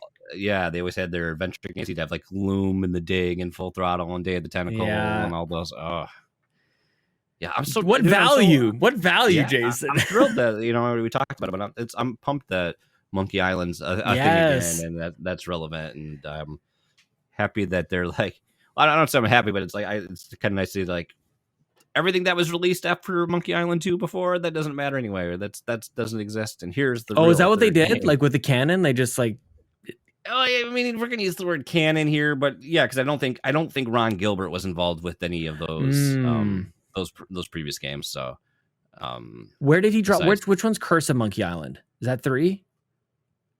Because there's Monkey Island, then Return to. Wait, is this Return to Monkey Island? Is that what this one's called? I think this is Return to Monkey Island. I think Curse was the third. Was the original. Why? Now we got to do it. We got to do the typey thing. Well, the first time I ever played that one was we have to do the typey thing. Welcome to Flex Pose. Return to Monkey Island is this new one. That's this one. Yeah, that sounds like that would be a sequel. That would be the second one. You had The Secret of Monkey Island, and then you had Monkey Island 2, LeChuck's Revenge. Then it was The Curse of Monkey Island, and that's one I played. Yeah, and then Escape from Monkey Island in 2000. Oh, I never played that one. I think I've played Curse, and I think I've played Escape. I've played the original. I've played LeChuck's Revenge, and then I bought the box set when Telltale got everything too. They had 2009. That's when they had Tales of Monkey Island, and they did that episodic. And now we're looking at Steam, and GOG Galaxy is firing up here. Those old, those first runs of Telltale, those are kind of rough. Those are hard games, I think, to kind of go back to. Yeah, I don't have any nostalgia for them, but the Curse of Monkey Island makes me think of demo discs from PC Gamer. Dude, I love the animation that they had for that. That looks like for the cutscenes and everything. But for the game or for the demo discs in PC Gamer? For the game. There is a PC Gamer. Gamer demos were great, and then I was a big game players. That was in Ultra Game Players. That was my mag, and they did the same thing. They'd have a little disc with some demos in there too. It's one of those things. Like I get, the internet allowed us to meet. Like obviously, there's some pretty great things about the internet, but like the fact that like magazines are just killed, just gone. They technically still exist, but I remember this is a very nostalgic thought of we would go to the grocery store with my mom because like what else were we gonna do? And I just so desperately wanted to go down like that one aisle that was like that little tiny miniature version of a bookstore, like the stationery that had a couple books, and then they'd have like the magazine aisle. And I just loved going to the magazine aisle. I don't even know what it was about it. So when I finally got a PC Gamer subscription, it's like that is like now I'd made it. It's like other people have like their very different versions of like they get a car or whatever, they get the thing that like now they had a magazine subscription. I would go to the mailbox and there would be something there for me. That's like it's like a grown up kind of thing, and I don't know. That's the thing is magazines were like the way of life back then, you know, and now I feel like more so than ever they're like a very much like a premier product now. Like a magazine seems like I mean, they're like $10 an issue now, but I mean that's why you subscribe to save 81% today, Jason. But I've always toyed around with the idea, just because I think it's cool. I always thought about joining the Patreon for a Switch player and getting their actual print magazine, just because I thought it was cool. But I haven't done it yet. Obviously. Are they still doing it? Is that still a thing? Let me look. I'm kind of down for that. That sounds amazing. I was actually just gonna check to see because like I don't know what it is. This comes up every once in a while. I think maybe it's just basically everything that we did between the ages of like 12 and 15. It's just very special. They're still doing it. Really? Ships worldwide, and currently, let's say it's $4.49. £4.49. So that's okay. UK in origin, but yeah, they're still doing it. I'm trying to see if PC Gamer you can still buy this magazine. PC Gamer US October issue Monkeying Around is returned to Monkey Island. You can still buy this. Holy crap. Yeah, PC Gamer still a thing. Why did I not have a PC Gamer magazine subscription? Oh, Nintendo Force was the one I was thinking of. That's through the through Patreon, but apparently there's more than one. Sean, there's Nintendo Force. There's oh my gosh, I am totally. And the other thing too about this, so every time I'm sure I've done this once before. I have an iPad. I could get this like digitally. Yeah. But I don't think I want it. My library, you can get all these magazines. I get from the library. That's right. Yeah. I could totally get it from the library. What cases, you know, it's like, especially with the magazine though, I feel like it's different. Like those were meant to be printed.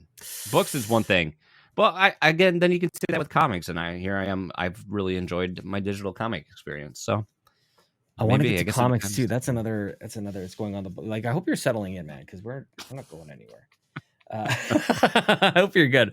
I'm looking at this. Not that this is sponsored or anything, but PC Gamer the US edition. You can get it every 4 weeks. You can get a print and digital subscription if you want. And I don't know. It's breaking it down like at $347 per issue. Does it come with a Voodoo graphics card? That's all I need to know.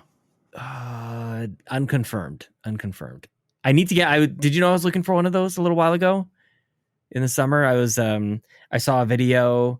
I think it was Lazy Gamer LGR, Lazy Gamer Reviews or something like that. Put together like a 1998 gaming PC. And it was like a Voodoo 3 AGP with a Pentium 3 or something in there. And like just all these classic components.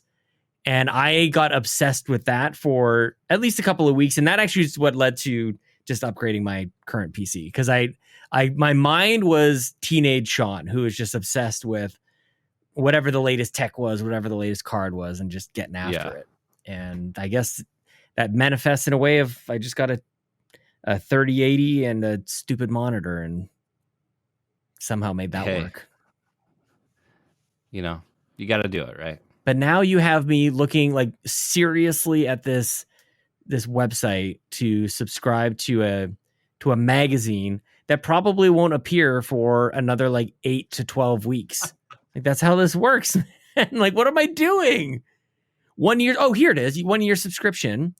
$46.95 for 1 year US. I'm totally doing this. Nothing. I am totally doing this. 2 year subscription. You save 15 cents per issue, Jason. Oh man. Okay. $89.99 for 2 years. I am now you have my attention. Down. 2-year subscription to Dark PC Gamer. fantasy strategy game Gourd looks like a Diablo town manager. It does look like a Diablo town manager in the screenshot. I think wait a minute. I don't need digital as well. Hang on. I could save even more money. Sean, are you going to play the trombone game? Dude, I was commenting on that on the Pants Patreon podcast earlier this week. I saw it was like one of my thankful things. The videos for this game make me laugh so hard. What is it about the trombone? Like, how do I buy this game? How much is this game? How are people playing this? How have I not looked this up?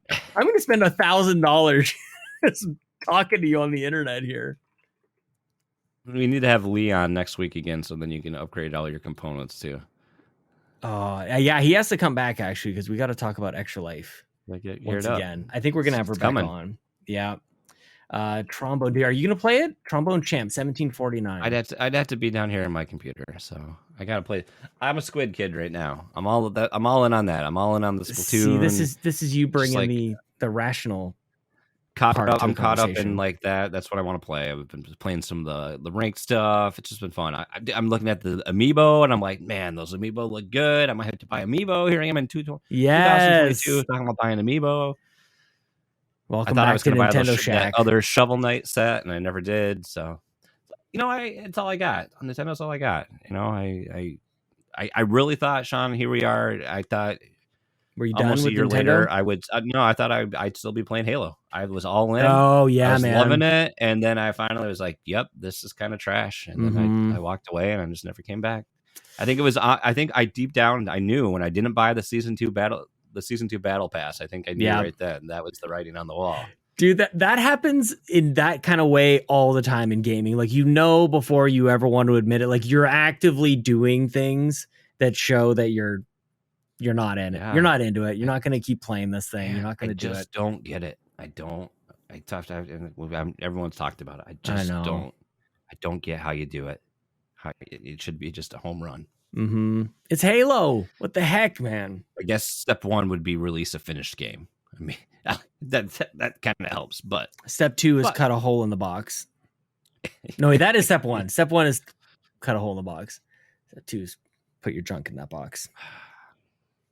So that was like what I invested on in the PC space, and then I just kind of drifted off. And like Nintendo's like that funny, super colorful, like Saturday morning cartoon that pulls me in all the time. So, what rank are you in Splatoon? I've played just like one ranked match, so really? I'm like C-, whatever. But I'm just having fun. That's fun. Good. Like, playing with people and doing the thing. And yeah, I spent a lot of the time this week. I finished the single player. So did you, dude? Everybody's playing the single player. It's good. Did you ever did you play the Octo expansion? No, I was excited. That was included in the NSO thing, right? Yeah. No, never got around to it. So I never played that, and I heard things about it, and I guess this is very much in that same vein. So like before, like in the first 2 games, like they kind of tried to make it like the story thing, and it doesn't really fit. So like it's cool because you have like the same layout is there. You're going from area to area, and there's like the kettles that you go inside, and you have to use the different weapons, but there's like specific objectives in each one. Like one might be like one was you had to get from point A to point B, but you had limited amount of ink and you couldn't refill it. So when you're out of ink, or like you couldn't touch the enemy ink, and you had to like use the curling bomb to carve a path and like bounce it off the walls to get around the corners. And if you touch the enemy ink, then you'd have to start over and stuff like that. So weapon specific challenges to do, like hit the targets on rails or moving targets, and a lot of cool stuff like that. So it was, I hate when there's like the artificial padding, like, oh yeah, you should, I mean, you don't have to, but it's like, oh, if you want to get the check mark, you got to beat this level with all 3 different weapons. So you're just replaying the same level multiple times. I'm like, I don't like that. I don't like that. Let's make it. Let's add the play experience by just making you do the same things over and over. How long to beat, Jason? It's got to be somewhere. That sounded like a trombone. That sounded like. That was just a fart. I didn't even hear your answer. I'm sorry. I didn't come up. I'm going to say it's somewhere between 10 and 15 hours, and let's see how long the beat says. That's want to beat kind of Splatoon. beefy. I want to listen to this trailer. It's going to come on the podcast, though. Okay, IGN says the main story takes 27 hours. So, no way. That doesn't seem. But you know, gaming journalists these days, though, Jason. Let's see what Twinfinite says. Let's see. Oh, no, Rebecca. This one, no, it wasn't Rebecca. This one says Splatoon 3 story can be in under 10 hours. So yeah, I'm going to think it's like Rebecca reviewed it for them. I think she did. So also for Carpool Gaming. There's like another. There's another thing you can unlock. I haven't done that yet. So, but it was fun to do, and yeah, it's I don't know. I like how you're staying pretty like focused though on like the games that you want to play. You're just gonna do that. Like you're not. I get very distracted. Obviously, I'm about to buy Trombone Champ and subscribe to PC Gamer in the same conversation. Well, I think that's a product of our availability too. Like you get a little more gaming time. So for me, it's like I have to kind of like focus on one because otherwise, if I jumped back and forth too much, then I wouldn't ever get anywhere. I wouldn't assume I have more gaming time. I'm not gonna lie. I feel like I'm getting like 2.5 hours a weekend. This like yesterday truly was a remarkable night. Yeah, and like the fact that the number of games that I'm buying makes zero sense. Like absolutely zero sense. So when I go, I've got 3 things to play already. There's these other things coming out. I've got a year before I have to worry about buying any of those at this point. So I won't buy anything. Your thought would be like, well, I'm just going to buy them all right now. Why not buy? Well, especially something like Splatoon or Xenoblade. They ain't going on sale anytime soon. So you just buy them. 100%. There is a little, I've never had this happen before. I noticed in our Discord that there's a $5 bet going on if I beat Xenoblade before the next Zelda game comes out. And so like, I get to play a pretty active role in how this goes. And I can make a pretty good choice. Like if I want, I don't remember the way it went. Shouldn't the bet be would you finish Breath of the Wild before? That's a good point. Some people don't know that I haven't finished it though. That should be the bet. Will Sean finish Breath of the Wild before Breath of the Wild? Dude, I am so far gone. Like there's an absolute. I would actually start from the beginning. I would sooner start over. You probably, Then I've just got the last. And then you just amaze everyone. I'm going to do a Naked Link speed run right from. I'm going to beat Ganon with 3 hearts. Watch this. Show you what's up. Done. I think I might be. I might be the worst at 3D Zelda games than anyone who's ever lived. Like I'm just terrible at them. I love the 2D stuff. That's great. Link's Awakening, A Link Between Worlds, Link to the Past. Awesome. 3D stuff. Skyward Sword is the one that like I can wrap my head around. That's it. And that's about as simple I think as it gets. That game is not Breath of the Wild. Breath of the Wild really is like go beat Ganon. That's the mission. Like, really? Like, that's what you're going to tell me to do? Awesome. Yeah. I'm so bad at that game. Meanwhile, Andros from Nintendo Pals is like playing it with his nose or something. Like, all right, I guess the dude's got like 1,000. Like, some of these people with these Nintendo games put like a gazillion hours. Eric Plunk, how many hours or even you with Splatoon? How many hours of Splatoon have you put in? Like, you're good at this game. I mean, that's nothing compared to my Smash. And like Smash, I had over 1,000 hours. There it is, man. I want something like that. Really, like, it is so appealing to me to dump 1,000 hours into something. That sounds for me. Awesome. It has to have that multiplayer component. You know, that goes back to my competitive first-person shooter days. It had to have something like that where I much like people will grind in an RPG. I would grind. I would play that stupid Wolfenstein game for hours on end to just grind headshot skill. That's and yes. I'm just going to play this for 3 hours and just pub and crap on people that aren't as good as me. That's what I would do, and that's so I think that's where that kind of comes from. Because like if a game has a multiplayer component that I enjoy, I will play that. It was easy for me to dump hours into Infinite because of that, and same thing with why will play Splatoon, but Splatoon is very very humbling because you think you can be good at that game, and it's just the way people can play that game is just mind blowing to me. Do you know Kyle the Pug? Yeah, Kyle the Pug is excellent at this game. Like covers the entire map and gets 30 kills or splats or whatever. Like just does it all. Some people, I feel like you can do like one or the other. You generally focus on one or the other, like getting like 2,000 points somehow and killing everybody 4 times, like just doing wipeouts all by himself. He's so good. And yeah, you're right. It's very, very humbling. It makes me feel somewhat old because I just like can't do what there's so much with the like the movement in that game too. And like I know with the ink and jumping off objects and exploiting it. It's that's the thing. And that was Bobby was good at it too. Like he was actually, I think that might have been the game he might have been like best at. And I'm just realizing in this moment, which is a horrible realization, is I don't think I ever watched him play Punch-Out. And I don't know if that exists on his channel. I'm going to have to seek that out because Punch-Out was his favorite game. And I don't know if I ever watched him play that game. Yeah, I don't know if... And the reason it connected in my head is because I was thinking about him being good at games and he beat Mike Tyson. There's a classic story, him talking about that on his first showing here on We the GamerCast. But like that takes skill. Yeah. Like that's some old school video gamer skill right there.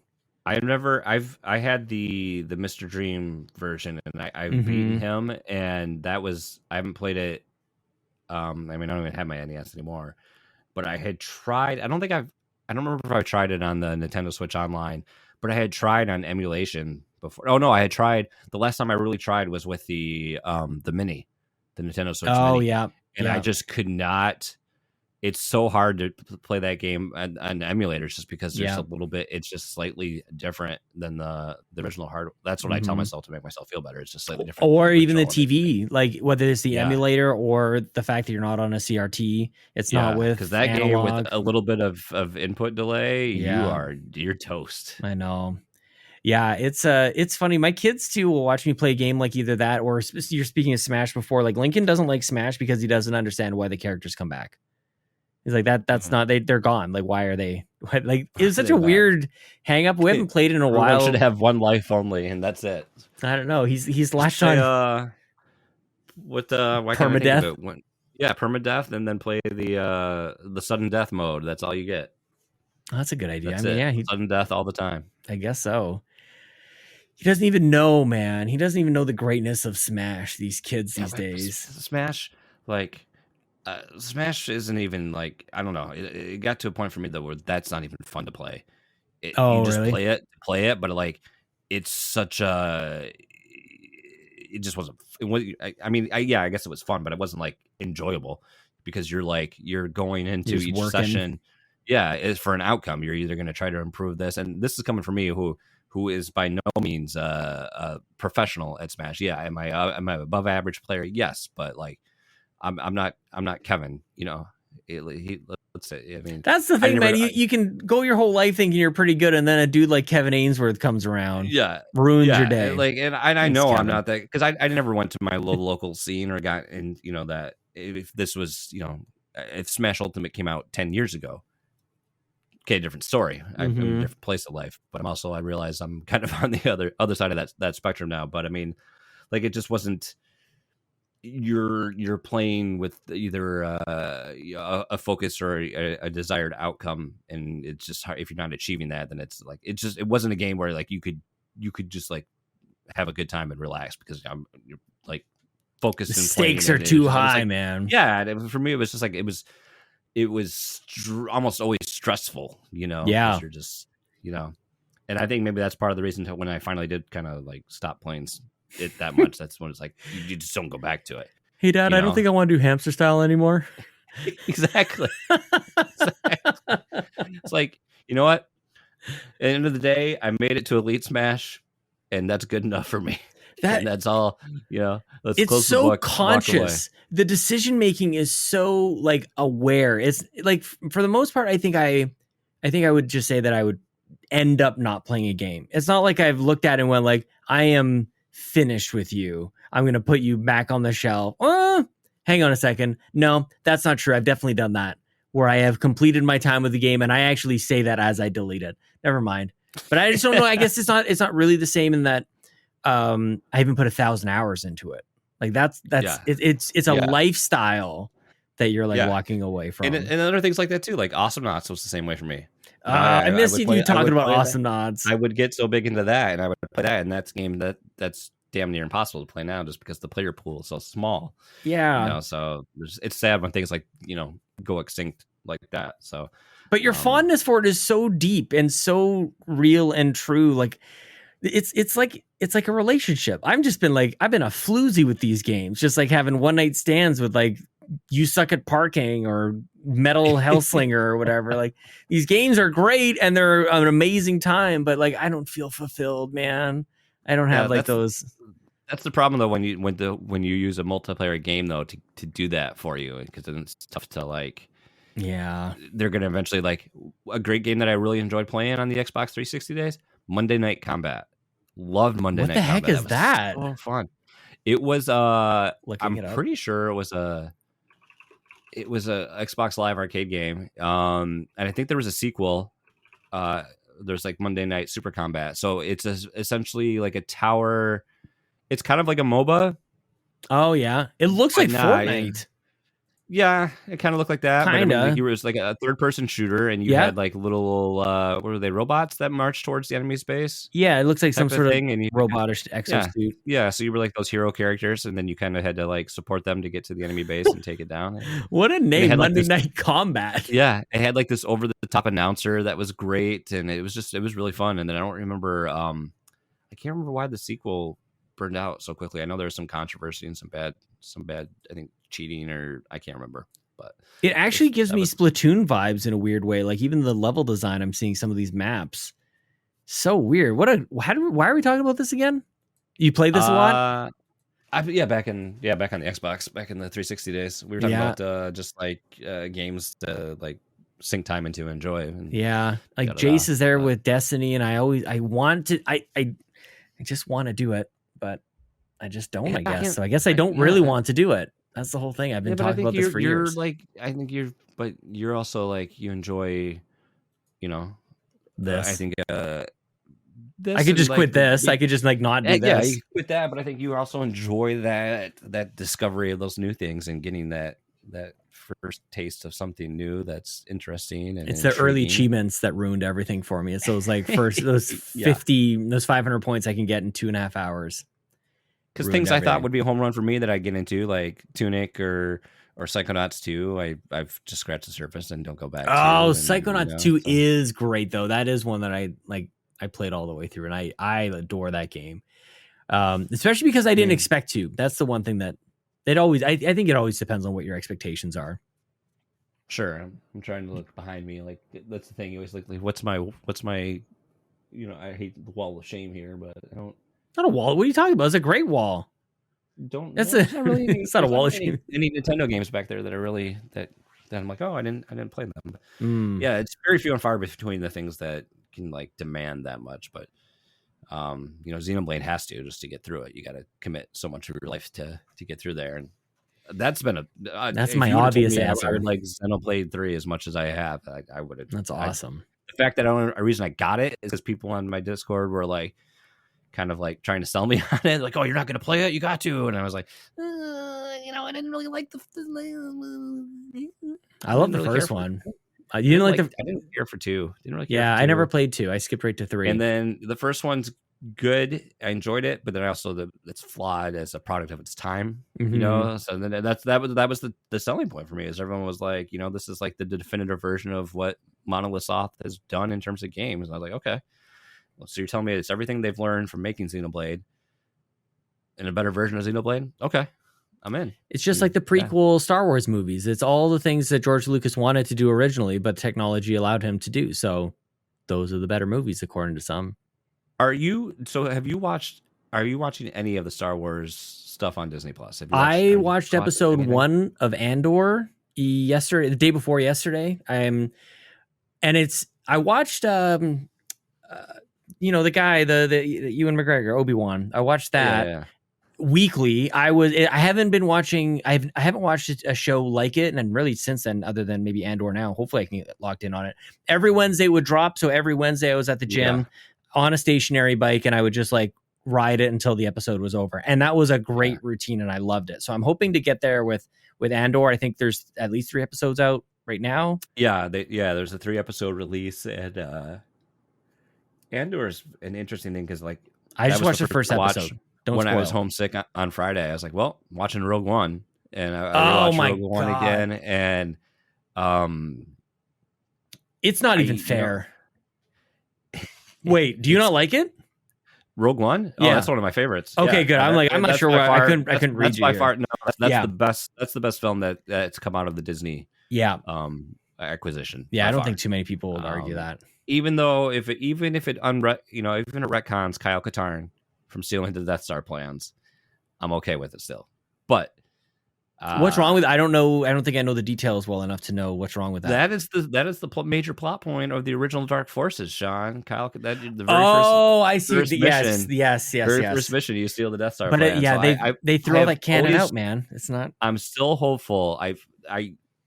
That's the only fan service I want is if they reintroduce Kyle Katarn at some point in one of these shows.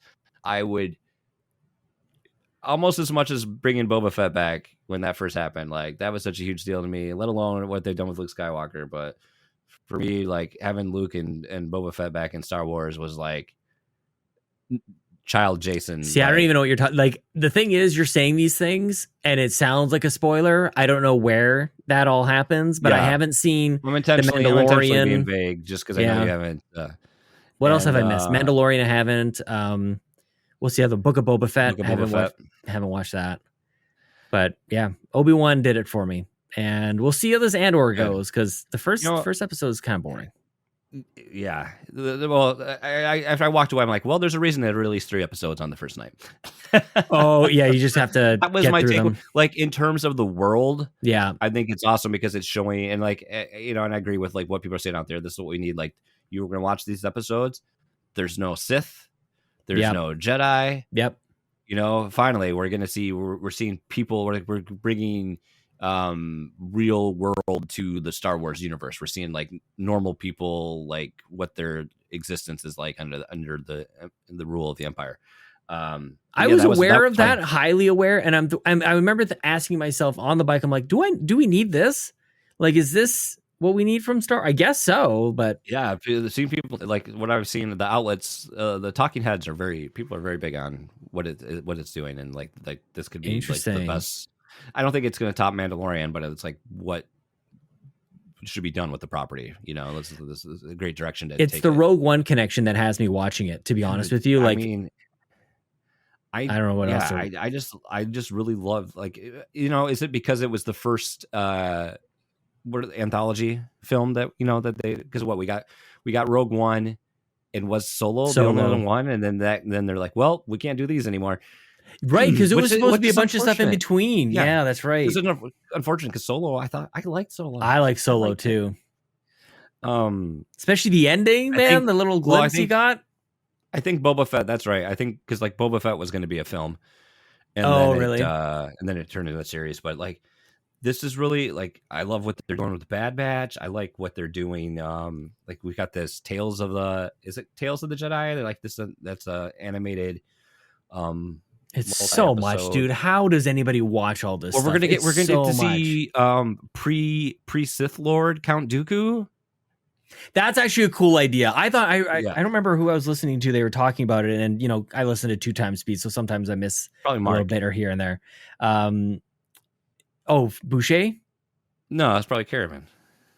Yeah, maybe. Yeah. I mean, could be. Anyways, a bunch of these guys are talking about this stuff, and I heard this as a premise, and I thought, oh, that would be cool. And then I realized they're talking about not just like a concept. Like this is actually this is a thing. That's a great idea.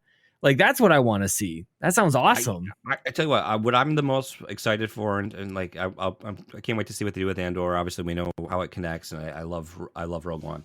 I don't actually know how it connects. So is the Ahsoka series, because I am thrilled to see them tie that into Rebels and see characters from Rebels make the jump to live action. You guys are on another level, man. Holy cow.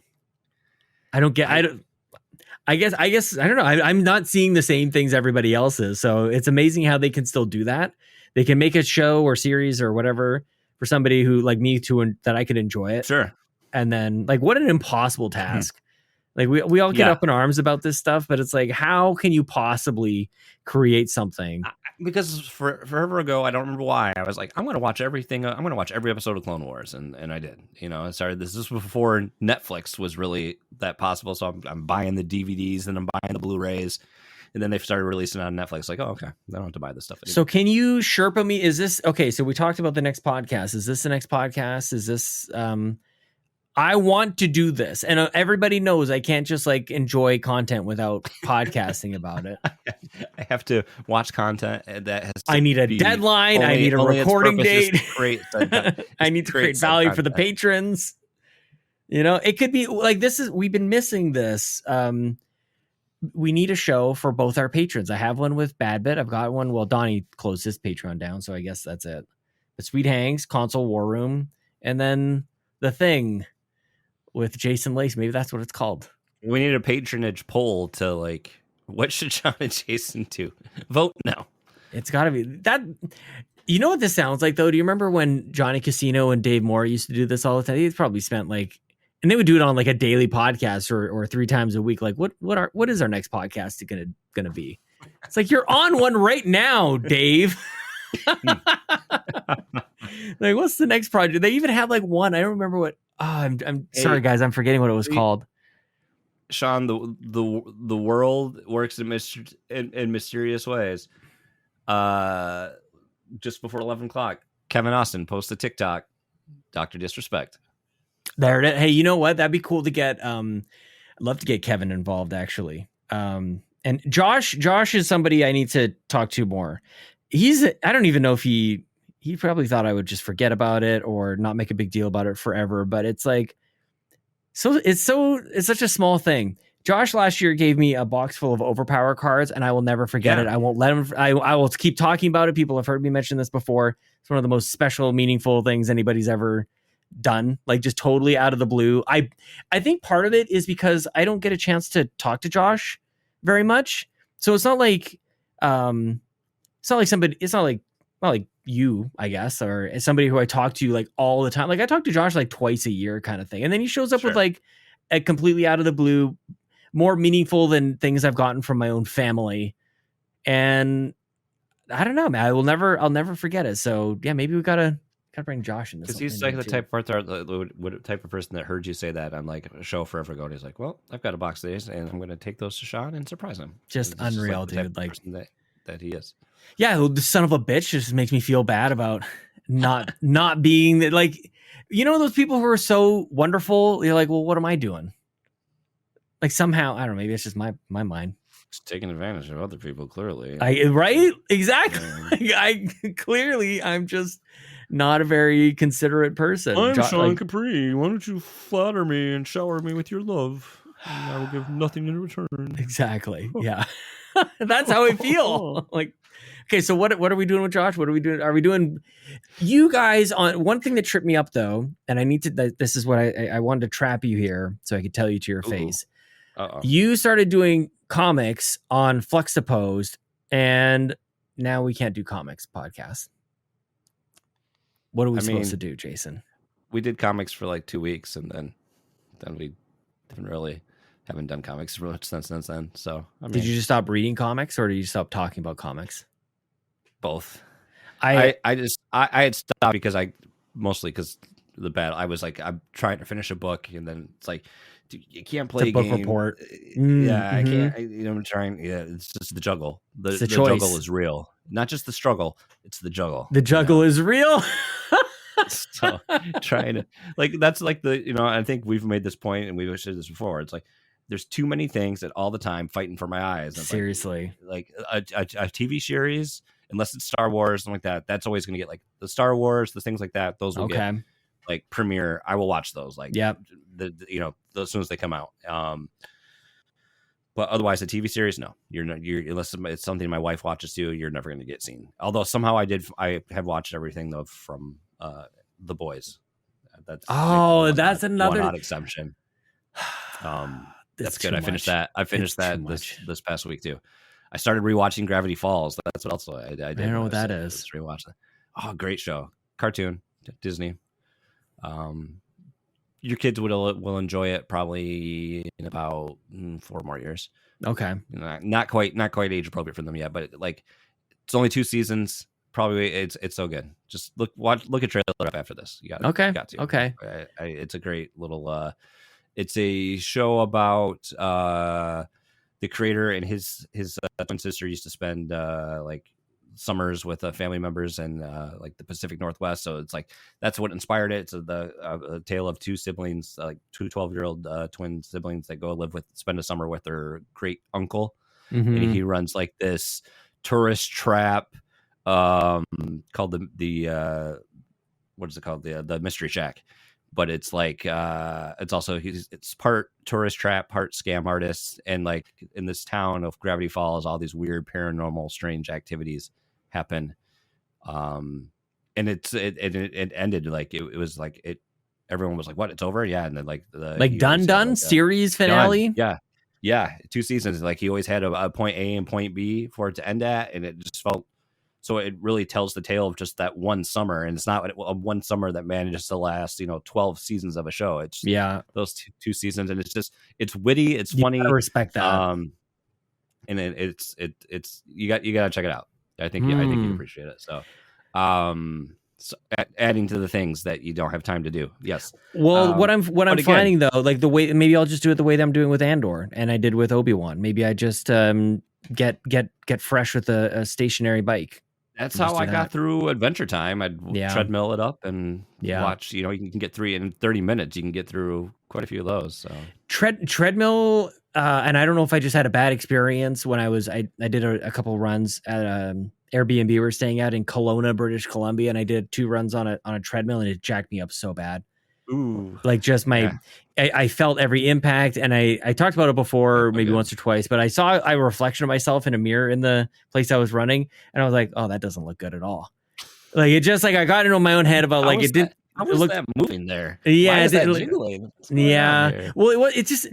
I don't know. Like it looked like it looked like it felt basically, and I was shocked. I have that reaction when I see my shadow when I'm running, and I'm like, why does everything feel like I want to be loose and graceful? Yes. Like, why does I feel like everything is as tight and compact, and why is every motion just so forced? And it's like everything's it's if the treadmill didn't have enough like motor power to keep spinning in the right direction. My like the force of my foot going forward back onto it to plant my foot should jar it forward. Like that's what it looked like. I should come to a complete stop and then take my next step. And it's like a Tyrannosaurus. That's how a Tyrannosaurus Rex runs.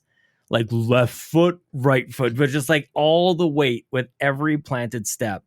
But then I can run like on a trail and it's okay. It doesn't hurt, but like it really messed up my lower back, and that was not fun. So I think between that and I don't know that I can just watch a show on a bike and that's fine. I can just like ride along, but I don't know if I could do it on a treadmill. I'm bouncing around too much. I think I can't pay attention. But yeah, that's a good way because you're fitting it into your day. It's not like you can read a book or do something like that easily. I did read an issue or a book of Scott Pilgrim on a bike. Oh, nice. Okay. Yeah, that was pretty decent. So that's fine. Well, I don't know if I would recommend it though. Actually, you can do that, Jason. You just read it. Actually, maybe your eyes aren't just special enough for it. Well, that's what I'm saying about me with treadmills. Like I'm actually maybe this is our trade-off here. If we become the Power Rangers and just like Megazord it up.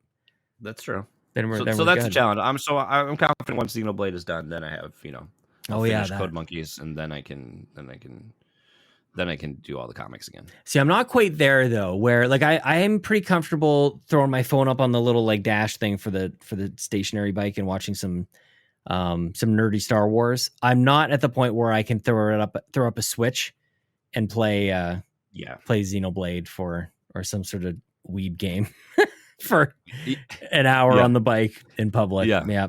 Everybody else is beautiful, by the way. You go to the gym, everybody's like, it's 5 a.m. and everybody looks incredible. They're all done up like they never went to sleep, and they just look incredible. And like, why is this guy like you're playing like want to go. Oh, I can't. I lost my train. It's gone. It's gone. It's gone. It's not like you can't play a waifu. You can't play a waifu simulator on the treadmill or probably not on the bike where it's easily accessible for other eyes. You never know. Very critically and harshly. Excuse me. You can't assume anything though, because I went and got my hair cut, and the girl cutting my hair, I would have never thought in a million years anything like this. She's like, "Oh, I'm listening to like this D&D podcast." I'm like, no way. Like, just an absolute total dork. You just never know. You never know what personality lurks underneath the exterior presentation, you just don't know. Maybe I'm surrounded by a bunch of dorks. She was at like, the gym. so I found this channel called Carpool Gaming. Wouldn't that be so weird? Well, that was, remember Corey Hicks? I haven't heard from Corey Hicks in a long time. You remember that story? Yep. That's what made me think of it. Yep. Live in the movie theater. I know it's getting late here, but I wanted to ask you about your recent achievements. I want to at least congratulate you and mention this.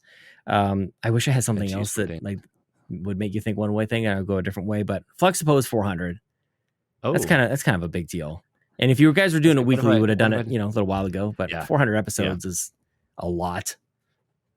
And you guys kept going. That would have been a reasonable time for you to, It almost was. It almost was. I mean, you know him better than anyone. I was like, do we just stop? We're like 400. We could just say that here we are. I kind of expected. I'm not going to lie. That's probably why I want to bring it up. Yeah.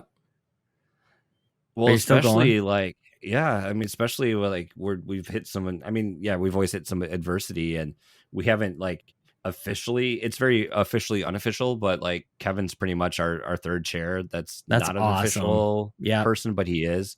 And like with Lucas now with his work schedule, like especially like in the past month, our schedules it's been crazy trying to get things lined up, and then with me with work, and then getting sick, and then like Kevin had like a water leak directly above his computer, and just like all these things, the stuff about life and how I have delayed stuff. So I think he makes that comment. Kevin's like, I've been on more episodes of Fluxipose post 400 than either of you.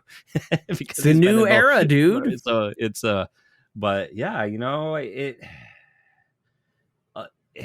I hate always coming on here and like doing the should we not what are we doing, or you know what you're doing here. I'm going to tell you what's going to happen. You just discovered the new secret for Fluxipose, and it's born out of the struggle that you guys have been chatting about for at least 200 episodes or so, and it's exactly what's happening at Carpool Gaming. It can't just be two people. You need more people. I mean, it's you tough, need to go outside of Grand Rapids, Michigan. And just be okay with it. Yeah. Well, I mean, I think at the end of the day, like at some point too, you have to like, who gives an F anymore, and just like, whatever, this is what we're doing. And like, if it's, I mean, at some point you want to make sure the product is still good, but at some point too, you're like, you have to be okay with who you are and knowing this is what we are, and then we're not gonna be the next Carpool Gaming. That's not what we're trying to do, and that's not who we're setting out to be. And it's like we're drafting up our acquisition papers, Jason. Like many have tried. Figure this out. Ask Donatello. Many have tried to purchase the Fluxipose. Few have succeeded. I'm actually shocked that didn't happen. That would have been really interesting to see Fluxipose become part of. It would have fit right into that mix, actually. I tell you what would it, if I would easily have made me join up with anything forever ago if we didn't have the website. If we didn't have the website and I didn't have an email address tied to the web domain. 100%. That's like the one thing that keeps it going, because it's like I like having Jason at Fluxipose. I like having that as a thing that I can send email from and receive email. And otherwise, but like in terms of like web content, I'm sure there's some sort of forwarding you could have taken care of, man. Like that would probably would have been fine. It would be so interesting though, because it would really, and I don't know if it makes any sense. Sometimes I realize this. I was talking to Donnie for about 3.5 hours on Saturday about like football teams, and him and I just like look at NFL teams completely different. We see the exact same logo, and we see it represents totally different things to us. I think that's interesting. But the reason I bring that up is I think about Fluxipose within the context of like PSVG. I feel like that would be this show within Carpool Gaming, right? Like it's gaming adjacent, or whatever you want to kind of call it. Like it's far different enough. Like it's everything else is very much- conversational. It's not the news, at least not now. everything else there is very much focused on a genre specific. Totally. Well, my only counterpoint to that I would think is that I always thought it was what Kevin and Lucas were doing with Prime. It was a little too similar towards the end, like where they were a little more conversational and having more freedom to talk about whatever there. Yeah.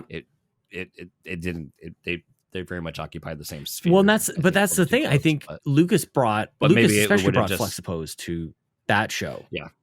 So maybe they would have just become, they would have amalgamized. Blah, blah, blah, man. Well, yeah, so. You got to have more. This is basically just me saying I'm your fourth. Let me be your fourth. You're in. I'm into the Flexipose. I've already got a tattoo somewhere. I won't show you, but I've had it for a long time. Just didn't want to make it awkward. Yeah, well, I thank you for saying that because it feels good to have recognition from peers and people need to do their yard work and they need to take care of their house. So that's a lot. I don't, not a lot of shows make it past 20, and here we are. It's a big deal, dude. So get on our fucking level, right? I mean, come on. I don't number the episodes on We the GamerCast, and I don't even know if I follow my own show on my phone. I don't think I download these episodes at all. It's all carpool. I don't know how many episodes are on this feed. How many things are on this? Like we're hundreds though. I only shut it down once. There is a finale episode. I mean, obviously, having Kevin step in and going bi-weekly, those are the keys to longevity here. But it doesn't say on my app. Feels good. Yes. It was weird. Like I'll tell you what, it was weird doing that live episode. We did 400 on Twitch, which feels dirty. Like Twitch is it's a dirty place now. Like people are not happy with Twitch these days. What are you doing? What are you guys doing over there? But it was like so crazy to be back in the, we, for people that didn't know, we started out as a normal, strictly recorded show. And then we did the whole live show shtick for quite a while. And then we're like, okay, we're going to back off from that. And it's,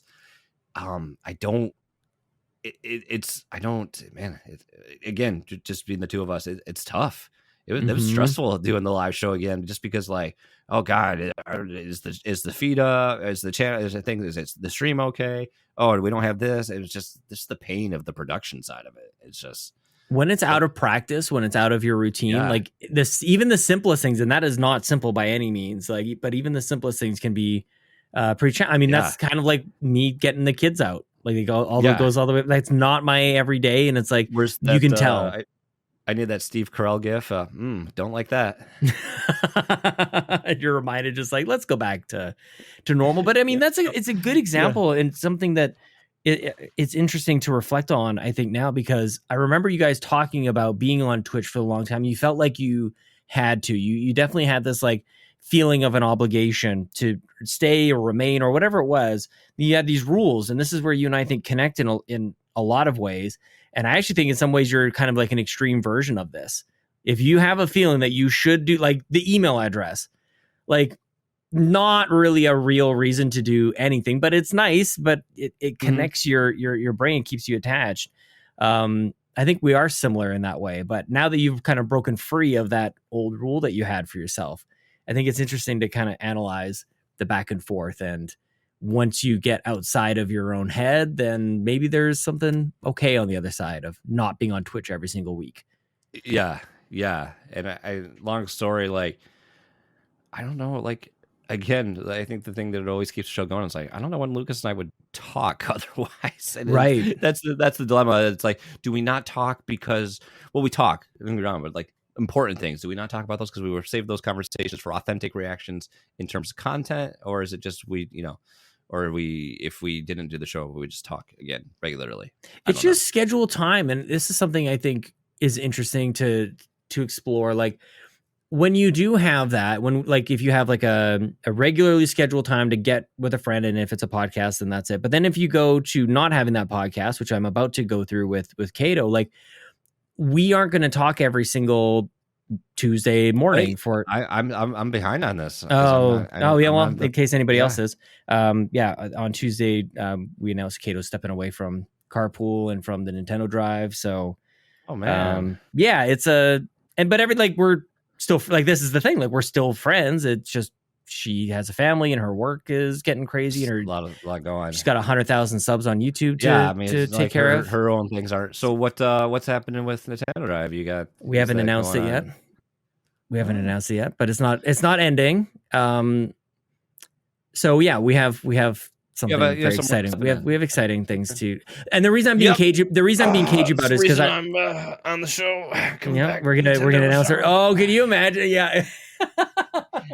Let me dust off that contract, the If We're a Nintendo contract. As long as you still have the recorded intro. That's Jason Lacy. That's all I'm asking. Oh my gosh, that is a scrappy time, dude. So the reason I'm being cagey about what's happening afterwards is I just want right now to be focused on making sure Kato has a good farewell, I don't want everybody like, okay, well, good riddance. Like, here's the new people. Like, and I've been talking to a bunch of the people who are coming in. I'm just like, I just want you to know I'm just trying to do this right, and I don't know if there is a right version of this, but this seems to make sense to me. Well, it's nice of you to bring Garrett and Rebecca over. Yeah, man, I just bought the Nintendo Shack. Willing to bring them on. I love that this is a thing. This I'm just gonna play my Phil Spencer card and just buy out everybody. Who's the Activision to anyway? That's a whole other thing. Oh, so but what I was getting at was, now Kato and I won't chat we won't chat nearly enough. It was built in. We had our time. But what I don't think is the case, but I think you might, is I don't think that makes our friendship any less, or I don't think that it makes what we had fake, in that like we only talked because we were on the podcast together. I don't think it invalidates it in any way. It's just unfortunate that we won't be able to giggle and laugh every Tuesday. Like, that's the sad part, but I don't think it makes it not real, or just because of the podcast. Like, I think it just allowed it, because that's just the way life goes. You have to literally, like we talked about, basically it's been the theme of the entire episode, is like, you have to carve out time very intentionally for things. And that's why I like podcasting. I think I've got your episodes art right here. It needs to be shirtless, Ian Malcolm, because life finds a way. That's true. That's the thumbnail. I want to get better at like putting like your face on another picture. You can, like the correct like angle or anything. Basically, it'll just be South Park did it best when they put like a real person in South Park. They just chop the head in half. It randomly like snaps to the side profile, the looking up and everything. Yeah. It's so simple, but like they had to take it just like one level above the one angle of the head, and it's excellent, man. But I mean, so if that's the case for you, going back to the movie with Saddam Hussein. Oh my gosh, I could change. So yeah, who knows? We'll have you back on in 6 months or so and see what's going on with Fluxipose. See Kevin take it over. We still actively planning another podcast idea. And Fluxipose.com will be gone, and Fluxipose will be hosted on GameReviews.com instead. Fluxipose.com is replaced by an Angel Fire GeoCities down site. Man, that's what we need to go back. Speaking of the good old days. All right. I think it's probably like very late for you, and I've got a PC Gamer magazine subscription to kickstart here. Did you have anything else that you wanted to? No, I mean, I was happy just to talk about anything. Same here, man. I would love at some point we could come up with an idea that stuck to the wall and we'd get up and running with it, and it would fit magically into our schedules to allow us to create said content. I don't know. It's a mini. The thing is, the key to this, and we can mull on this though, and people can hold us accountable. It has to be like mini series esque. That's the one thing that I've not done. I guess so. The closest thing would be Ryan and I did the episodes of the Geek Outs for Scott Pilgrim. That's about as close, but I think that like we can do it even more, like 2 episodes maybe of like this. It has to be like focused on a specific point, and then it goes away for a bit, and then it comes back. And there can't be like, I think the thing that we struggle with is committing to even if it's only monthly, like even that, it's like I think we have to do more burst fire. and then reload and then come back for another quick burst fire. So whatever that's going to be. So that's my sex life. That's what we're talking about here. Yes, that's what it's going to be called. Got it. Sex life, exclusive to patreon.com/carpoolgaming.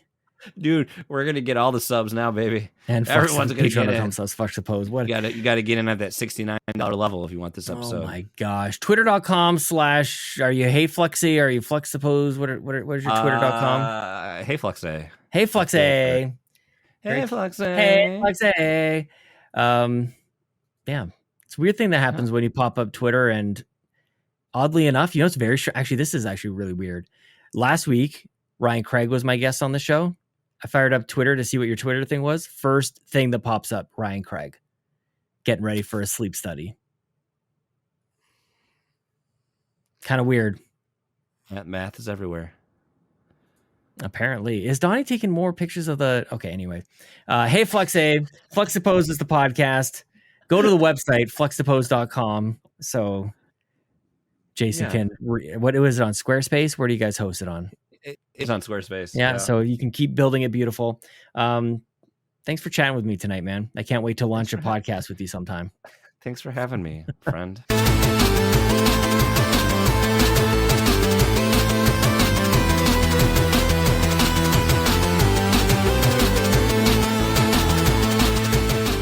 I might have said this before. I'll say it again. This show is going to be the thing that I do forever and ever and ever. If for no other reason than to have an excuse to reach out to my friends and say, hey man, what are you doing on Friday night? Let's just sit down and do the thing. Now I say that and immediately think I do the Reggie thing. What's wrong with me? What's wrong with you? Why can't I just do that and not do a show? Why can't I just sit down and have a conversation? I don't know. There's something strange about recording a conversation with the intention of broadcasting it on the internet that makes me feel comfortable enough to have maybe some of the more open conversations than I've ever had in my entire life. It's very, very strange. I'm aware of that. I don't plan on doing anything about it. That's the other thing I want to do from now on. I want to do that more often. I feel like very often I identify something I might be doing wrong or something just acknowledging something and I go I should probably do something about it. That's just how my brain works. This is one of those things. I'm not going to do a damn thing about it, man. I don't need to fix this. This is working. This is okay. All right. It's fine. It's just part of who I am. By the way, this is probably something all of us do as we get older. We just age. We're like, you know what? This is just the way I'm just going to be like this. I enjoy sitting on my porch and yelling at those kids to get off my lawn. You know what I'm saying? Jason Lacy is on Twitter. Hey, Fluxabe. Flux the Pose is a wonderful podcast, and huge congratulations again. 400 episodes that's enormous. It's absolutely huge. So congratulations, Jason. Thanks for the chat, man. We went the distance. I can't wait to have you back on. Freaking Jason Lacy. It's the best, man. That beard, though, by the way. And Jason, you're looking great. Holy crap. Can I just say, leave a comment down below in the YouTube. Jason's looking very good, man. You can follow me on Twitter at Sean Capri. Follow Carpool Gaming for everything else. We've got 14 different podcasts going on. People seem to like it. The Discord is it's popping. Join in. You're welcome. Not you're welcome as in you should have said thank you. You are welcome to join. Did you even think that I meant to you're welcome? Did I have to clarify? Oh my goodness gracious. This show brings me life. I'm glad you guys have been here. And by the way, every single episode we end with a clip of my good friend Bobby Pauls, the late great Nintendo guru. This clip is brought to you by Josh Stapleton. Continues to crush it. It's a great clip, a great conversation from a show called Cup of Joe and Nintendo that Bobby and I did after If We Ran Nintendo. And this is where Bobby admits that Ori is a great game. He clarifies some comments there. I miss you so much, Bobby. Enjoy this clip. Yeah, hi. How are you? I'm good, man. I'm good. Good to see you. We got another direct this week. I guess we should probably take the good before the bad, but we should yeah. Okay. Yeah. Man, okay, so we had a conversation a while ago, and you and a few other people really didn't like my stance on Ori, because I was on record. You don't like this game. I was saying that Ori is probably one of the worst platformers I've ever played. It's a wrong opinion, but you're entitled to it. No, it's the right opinion because it's not a platformer. It is a Metroidvania, and that's the problem. And I think when people get it through their heads that this is not a Mario, this is not a Rayman's Legends, you will like the game. It's a Metroidvania game. And when I took that aspect of what it was, I love this game now. What? Yes, I started When playing. did you play it? I started playing Ori and the Blind Forest about 2 weeks ago. Yeah. Didn't really say anything because I wanted to kind of go. I bought the game. You're so sneaky. That's amazing. I bought the game and I started playing it, and holy cow, dude. Yes. But that's the problem. I think people label it as a platformer, and I think that's such a disservice to this game. Sure, okay. Once you realize that, like, hey, you get these upgrades, and now it can get you into other parts of the area, it totally goes to what I love. I loved Metroid growing up. Right, and right. This is absolute Metroid type game, man. I love it. I really do love it. Interesting. Yeah. I didn't realize that that's what you're getting hung up on, like, at all. Like, I thought that, like, the Metroidvania part was, like, obvious. No. I guess. So I'm glad that we're kind of highlighting. No, because here. what happened was I kept, like, going through these things. I'm like, this is so weird. This Like, what am I sucks. doing can't, here? like, wall climb. I Yeah. can't, like, double jump Yeah, or I can't do anything. all Like, this. Exactly. That's what I was thinking. I'm like, I'm locked off to these areas. I can't get up there. And then what happened was, I thought about it, and what dawned on me was when Moon Studios hired the guy that was working on another Metroid remake. He was doing a fan project of Metroid 2. Yeah. And Nintendo shut it down and all that stuff. I remembered them hiring him. I'm like, why would Moon Studios hire a guy that's a Metroid guy to do a Mario game? Yeah. And then I was yeah. like, wait a minute. And then I went back and looked, and I was like, oh my god, I was playing this game absolutely wrong.